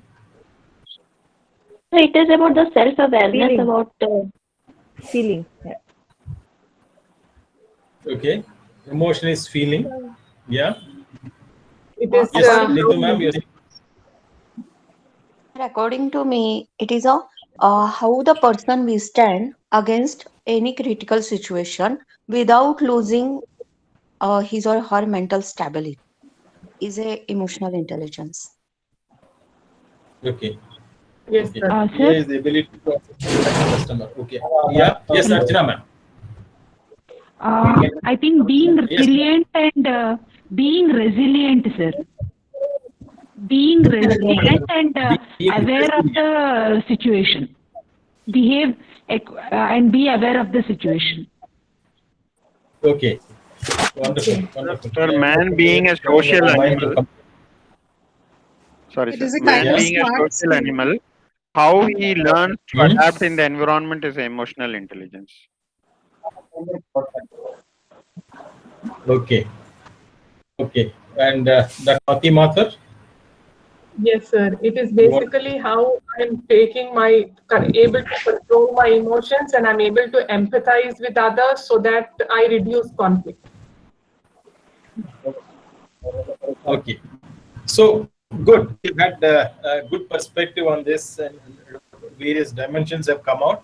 So let us quickly go through this. I will now presented you on the first day, and there was a question yesterday evening when Mr. Professor Raman Charla has completed the presentation. There was one unanswered question saying that he has not presented what are the universal values. He has only highlighted one. Well, why and how we have brought in these perspectives into this program, I will just explain you. Yeah, as you all said, emotional intelligence basically means, yeah, being aware of your own emotions and trying to understand the other's emotions. But we want to delve into it a little more. That also means being empathetic to the others. And we have been talking throughout these presentations, design thinking, that it's not the customer we are talking about. A user may finally be a customer, but more about the user, and understanding the user empathetically is the beginning of design thinking. So the design thinking is important, the emotional intelligence is important for the design thinkers. Then we also talked about the universal human values, and yesterday we just had only a feel of it. Now what Professor Raman Charla has given is just a glimpse of what the universal human values. And as you are aware, he conducts those programs in 3 days and 8 days workshops. And if we want to learn the entire gamut of universal human values, one has to attend those kinds of programs. So let's not conclude that that is all what we have in the universal human values. But by and large, these universal human values include wisdom, peace, justice, truth, love, service, integrity, devotion, coexistence, and contentment. These are applicable to all the societies. That is why we term them as universal human values. And these are very, very important for all the design thinkers. You cannot compromise on the integrity of something and say that, okay, I'm going to launch a product because it has got some user friendliness, and therefore I'm compromising on some part of these values, and I want to make good money. That is not the intention. I think a good practicing design thinker would also look at these values and integrate them into his or her design. Now, what is that we're going to learn in this session today is the understanding the meaning of emotions, managing emotions, definition of emotional intelligence, and emotional intelligence model, basically the Daniel Goleman model, and the latest Daniel Goleman's framework that we're going to look at, and then we'll conclude. So at the end of the session, you should be able to understand what the emotions are and how do we manage the emotions, some awareness about that. And you should be able to integrate the emotional intelligence thinking into the design thinking. And finally, learn, at least know about what this framework of Daniel Goleman's emotional thinking, latest framework. Well, I think most of you have had some feel. I mean, all of us are human beings. We've been feeling emotions from our very childhood. So we all have some idea about what emotions are. basically there are two sides to it. One is the psychological side, the other one is the physiological side. What happens if you are emotional? It not only impacts you psychologically, it also impacts you in terms of physiology. So the emotion is a complex state. That is why it is very complex, and it involves human mind. It involves some bodily changes as well, and the bodily changes we can see and feel by way of breath, heartbeat. The face. It gets flushed, and suddenly our palms start sweating. We start sweating. The pulse rate goes up. Then there will be gland secretions, all that. So emotions affect physiologically, and it also affects us psychologically. You might have very, very elated state, excitement, or you may be disturbed, or you may have something to bother about. That there are different emotions. We will not go into all of them, but then you have seen those pictures tell you there are different emotions. But psychologists have identified that basically there are only 6 emotions. So far, psychologists have depended that all emotions are a combination of the derivatives of the 6 emotions. But it's only in the recent past, now they're saying that there are actually 27 emotions. But we will still go with that, because the 27 emotions is still not into the realm of the academia in so many terms. And therefore, most of the emotions that we experience are basically derivatives of those 6 emotions: happiness, sadness, fear, anger, surprise, and disgust. And these things will manifest in different ways, and there are different terminologies by which we describe them. If we talk about the managing, we are talking about, then let's talk about more intelligence first. I think before we talk about managing emotions. Now, what is intelligence? What is intelligence? Because it's emotional intelligence is combination of emotion plus intelligence. What is intelligence?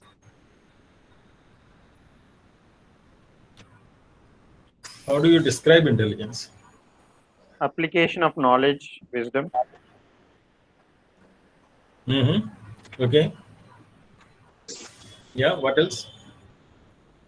The ability to do a work of an individual efficiently.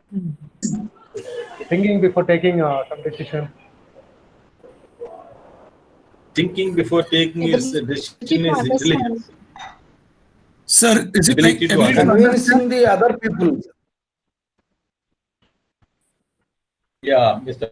Convincing the other people, that is one skills. Yeah, ability to understand and Okay. act smartly. Okay, good. Act smartly. Okay.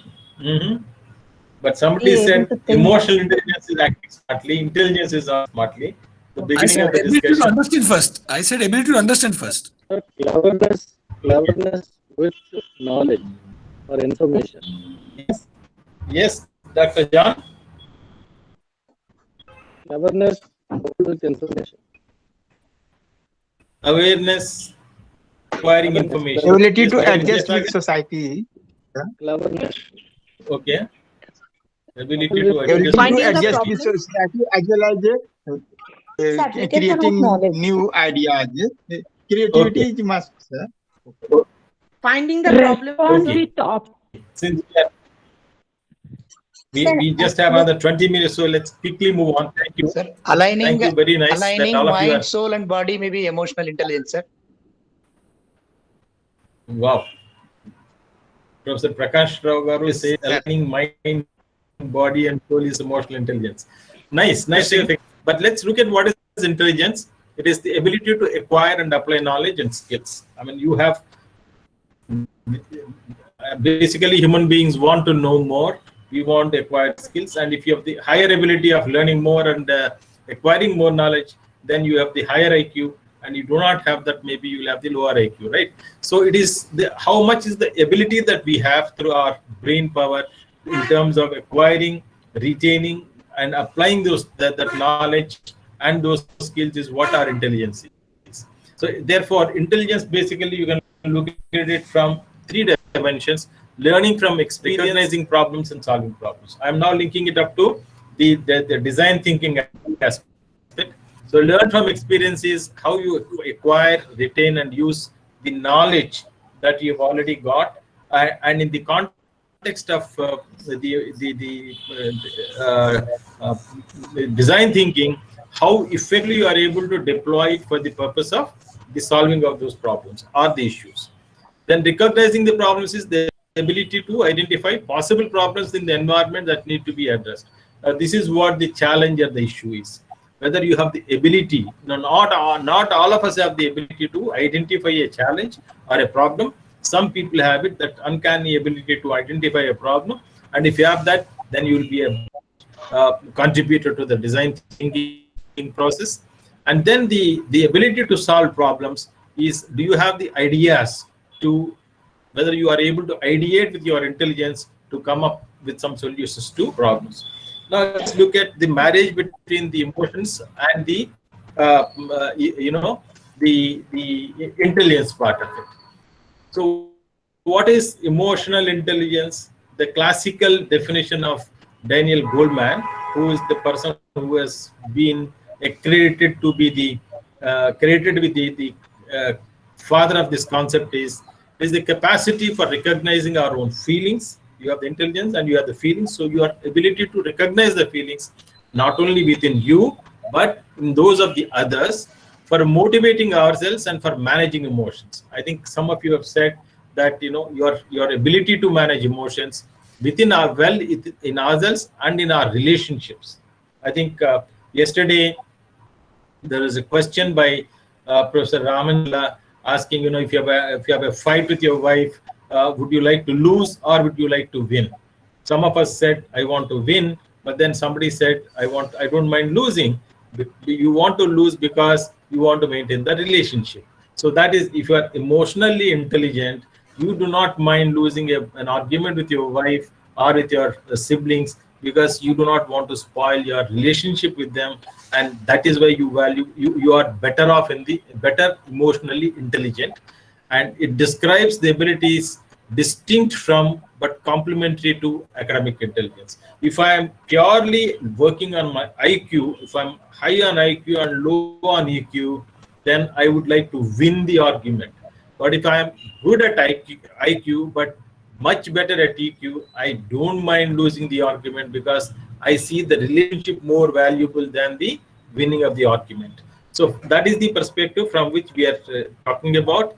And emotional intelligence is a full course, 5-day course, even in the FDP is conducted. So don't expect everything to be given to you, but we are just getting what is relevant to the design thinking concept.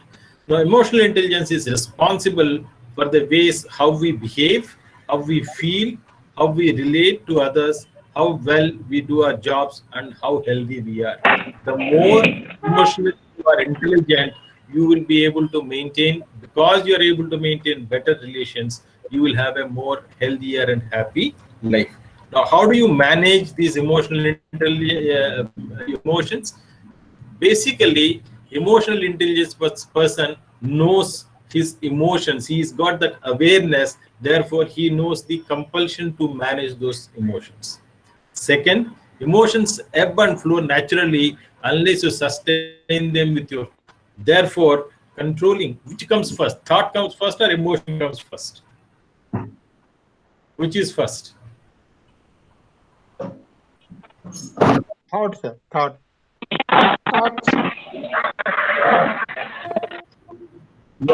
Thought. Thought comes first and emotion comes later. And between the thought and the emotion, it is said that this just takes about 6 seconds. Within 6 seconds, your emotions are displayed, or you demonstrate your emotions, or it is visible. You just can't control unless you've got that emotionally high level of EQ or emotional quotient. So managing how you think or talk about your feelings can extend the intensity of your emotion, and therefore the whole exercise that we're talking in terms of the design thinking process is how do you control your emotions, and how can you be empathetic in your approach to the users.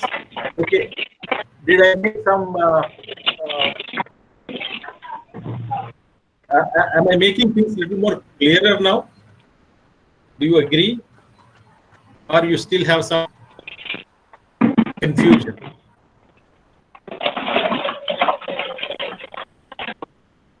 We move forward from where we are to where we want to be.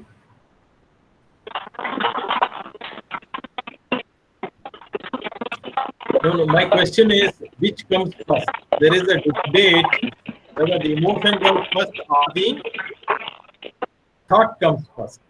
There are, again, it's a debatable topic, but generally it is believed it is the thought which generates first, and then emotion springs up within 6 seconds. And there, and I will also show you there is a website which conducts these programs globally on the 6 second platform. Yeah. So that's a debate still going on, but right now we will stick to this discussion that thought will create emotions within us, and it doesn't take much time. So let us look at what IQ versus EQ is. I'll show you all those resources. I'll show you towards the end. Yeah. End of this presentation, you will have everything there, and you will be able to see that. So, what would you like to be? High IQ or high EQ?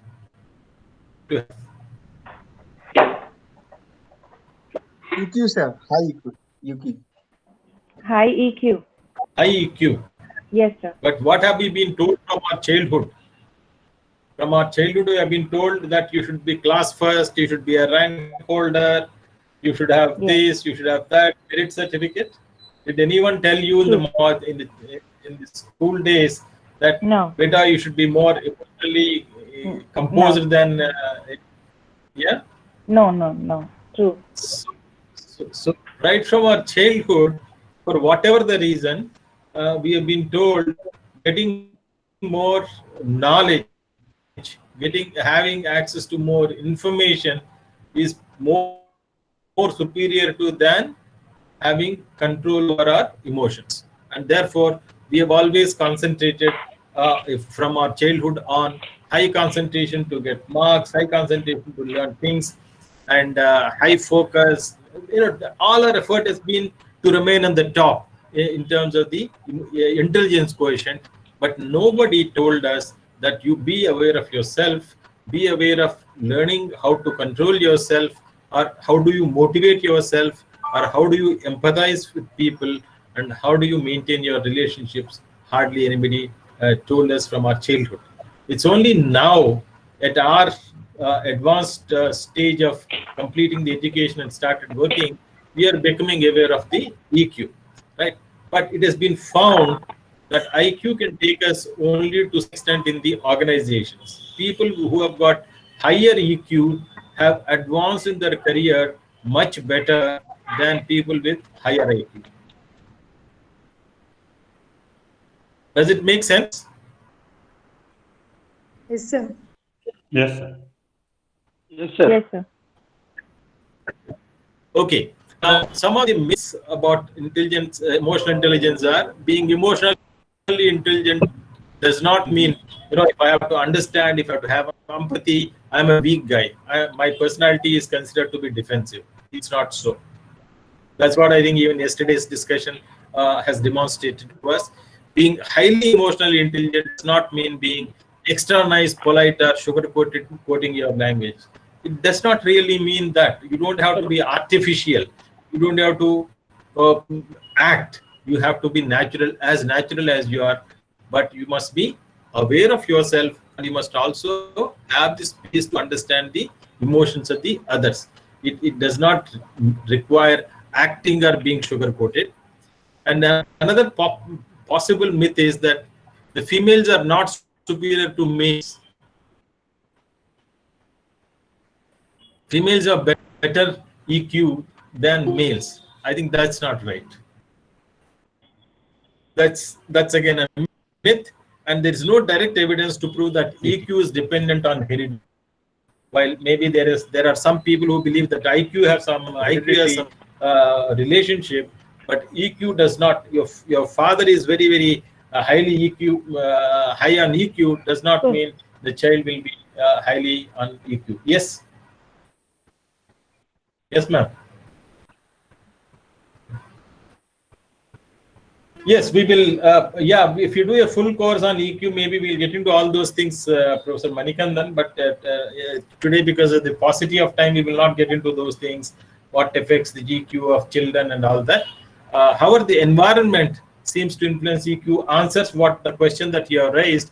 If you are brought up in an environment that you talked about, yes, it has an impact on you. Okay, now let's look at the intelligence, emotional intelligence model of the Daniel Goleman, and why we have to read that, why to understand this is this. Daniel Goleman model basically has these 5 components. Starting with empathy, starting with self-awareness. Basically, it starts with self-awareness, self-regulation, social awareness or the social skill, motivation, and empathy. Now, let us understand these 5 in the next 10 minutes, and then we will close the session for the day. The first one is being aware of our own selves. Yeah, we will answer those questions, ma'am. It is the ability to accurately perceive your own emotions, being aware of your own self. Stay aware of emotions as they happen, not much later. Much later, no, you will have regret. As they happen is here and now, and keep on top of how you tend to respond to specific situations and to people. When you are aware of your emotions and you want to deal with them, then you will be able to respond to the situations appropriately and emotionally appropriately. Therefore, the relationships are not spoiled. That is the first part about being aware of your own self. The second thing is, how do you regulate your emotions? Can you do the self-regulations? That is we have the innate ability to do the self-regulation of our emotions. That is, you are able to control your own impulses, the ability to think before you speak. That is why when we are angry, what is that thumb rule people say? You count maybe 100 to 0 numbers backwards. Why do they say so? It's a thumb rule, or a practice people say, because you can control your emotions and the ability to express yourself more appropriately than throwing into the ring, and the ability to take responsibility for your actions. You just don't throw your hat and walk out and then come back and say, I'm sorry about it. So be responsible, be able to adapt to the change, and ability to respond appropriately to other people's irrational emotions or behavior. So just because somebody is angry does not mean that we have to also respond to them in an angry tone. If you are high on it, you are able to understand self-regulation. You will be able to manage not only your emotions, you can also have exercise some control or restraint on others' emotions as well. Then let's look at what is social awareness. Social awareness is your ability to pick on the emotions of other people, being sensitive to the other people's emotions.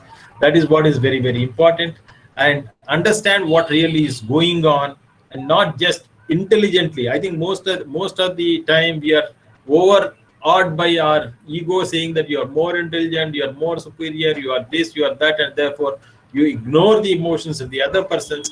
But if you are socially aware, then you give your not only the ear, you will also give your thought to them, and you will understand what is happening between you and them.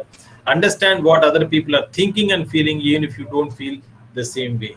I think if you are able to understand the people the way they are, more than 50% of our problems can be solved. So the social awareness we are woefully lacking, and quite often many families, the problems are not because of the lack of any other resources except the ability to understand our own selves and understanding others' feelings. Then motivation, how does that emotional intelligence help you in motivation? Having an interest in learning and self-improvement for yourself, the ability to deal with the obstacles, which again I would relate it to the design thinking aspect here. It will help you to set your goals and follow them through for a solution, for a final outcome. Then you will have the traits such as having initiative and the commitment to complete a task and having the perseverance in the face of adversity. You will not be, I think you will be, when you are emotionally intelligent, you will be practicing sthita prajna. You will not be overawed by your success. You will not be depressed by your failure. You will have a balance of life in terms of understanding your own self and your understanding your circumstances. So the emotional intelligence not only gives you a good set of relationship with your people, it will also give you that sthita prajna makes your life much more satisfying and happy. Now, the last, I have put the empathy part last here because we are integrating that into our, FDP's main principal concept. It is, what is empathy? We always say sympathy and empathy. There is always a confusion, but in any case, we will not go into those details now. But empathizing is whether you can put yourself in the shoes of the others and understand from their perspective what they will feel, what their emotions are, what their reactions are to a given situation. And it can only be achieved provided you know about yourself. You cannot understand about others unless you are aware of your own self. So the prerequisite to be aware of the others and to empathize with others is, first of all, create your own self-awareness. And the traits are perceptions of others. How do you perceive? Whether you already have a preconceived notion, you already have a bias against them, that will affect your, ability to empathize with others, and people's worries, people's concerns, ability to anticipate someone's emotional response to a problem or a situation. I think this plays a very significant role in trying to find solutions to the business problems that we're talking about. Whether you are able to foresee what the user's problems or concerns in finding or creating a solution. So somebody has asked in the last session whether it requires some kind of an intuition.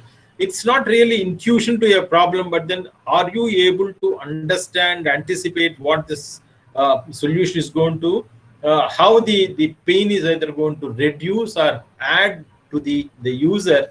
That perspective is what we are talking about, and understanding the society's norms and why people act the way they do.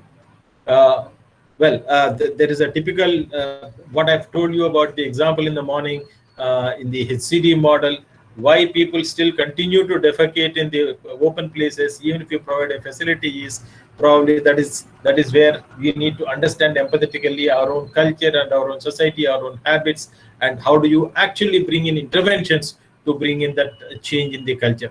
So that is where, while we have emotional intelligence is very important from the designer's perspective or a design thinker's perspective, the design thinker should be much more articulate in his ability or her ability to empathize with the users. That is the crux of this particular model. Now, when we are talking about empathizing, I will only talk, this is the last slide, I will close in another 3-4 minutes. Please bear with me. Empathizing with others means you must be careful to listen. Listening is very closely associated with empathizing. And what in that listening, I will not talk about the 3 other types of listening that you have mentioned there, level 1, level 2, level 3, that is listening for the pause, waiting for my turn, reflective listening. These things I will not discuss now. But listening empathetically means it is the deepest form of listening and most powerful form of active listening. and we are listening to what someone says, how they mean it from their perspective, not your interpretation. Unless you are a very, very deep listener, you will not be able to understand their perspective and how they feel about it. You are putting yourself in their position and you are trying to experience what their feeling is what is important.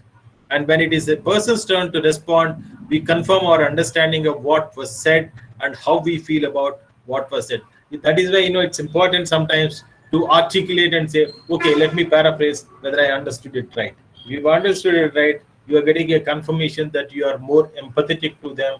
The way, if they respond to you in a positive way, you are able to understand what they mean and what they feel.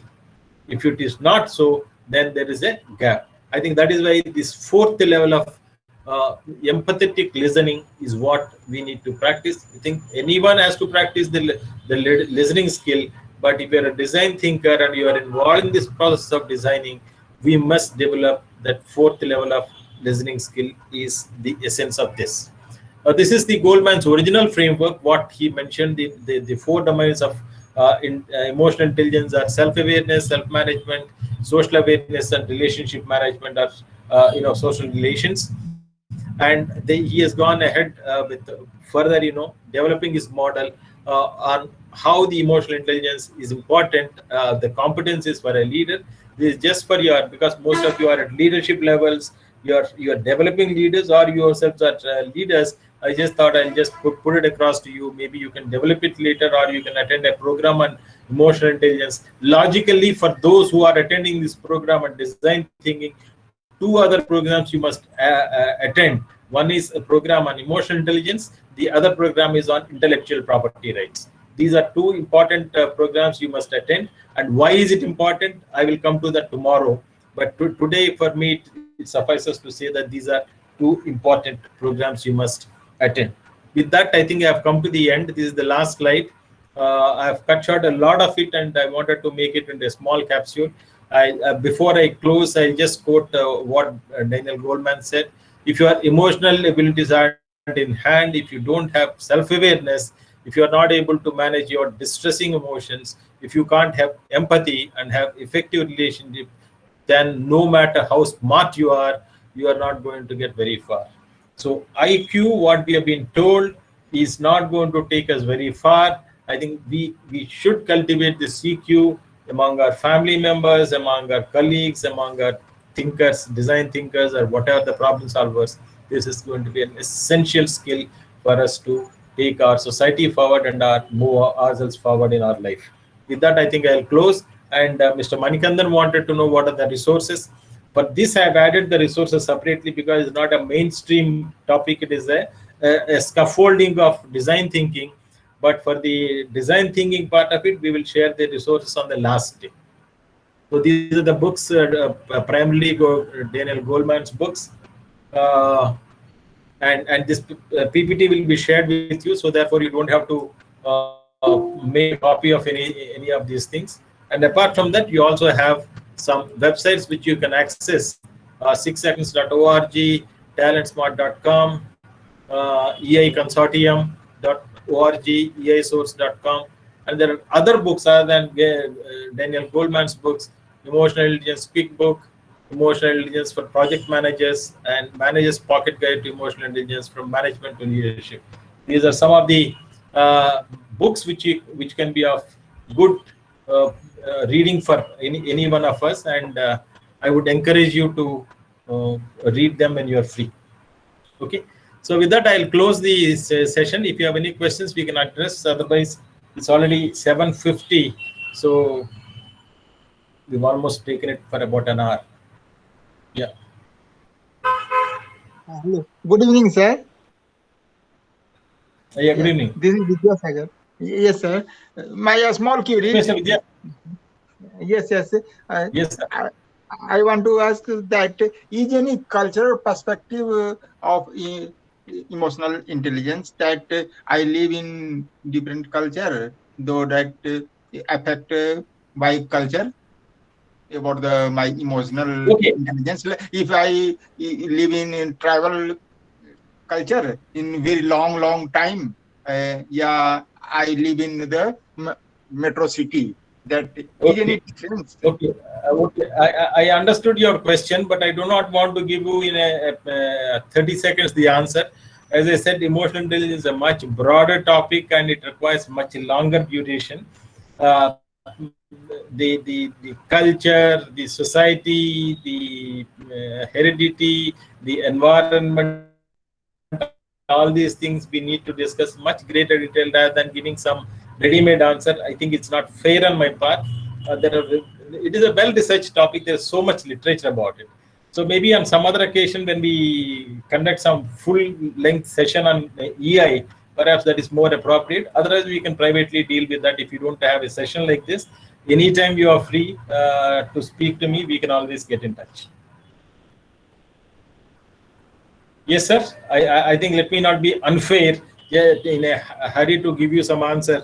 We have to understand things in perspective. Okay. Yes, sir. Sure, sir. Sure. I got what you said. Okay, Yeah. sir. Okay, thank you. Very. Right. Thank you.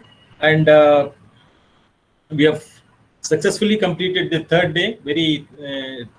I'm grateful to all of you for being such nice participants and actively contributing to the discussion even at this hour. And you have a long way to go to do the assignment. I have a long way to do the assignment, collecting them and sharing with Mr. Sayanthan and Mr. Hemant.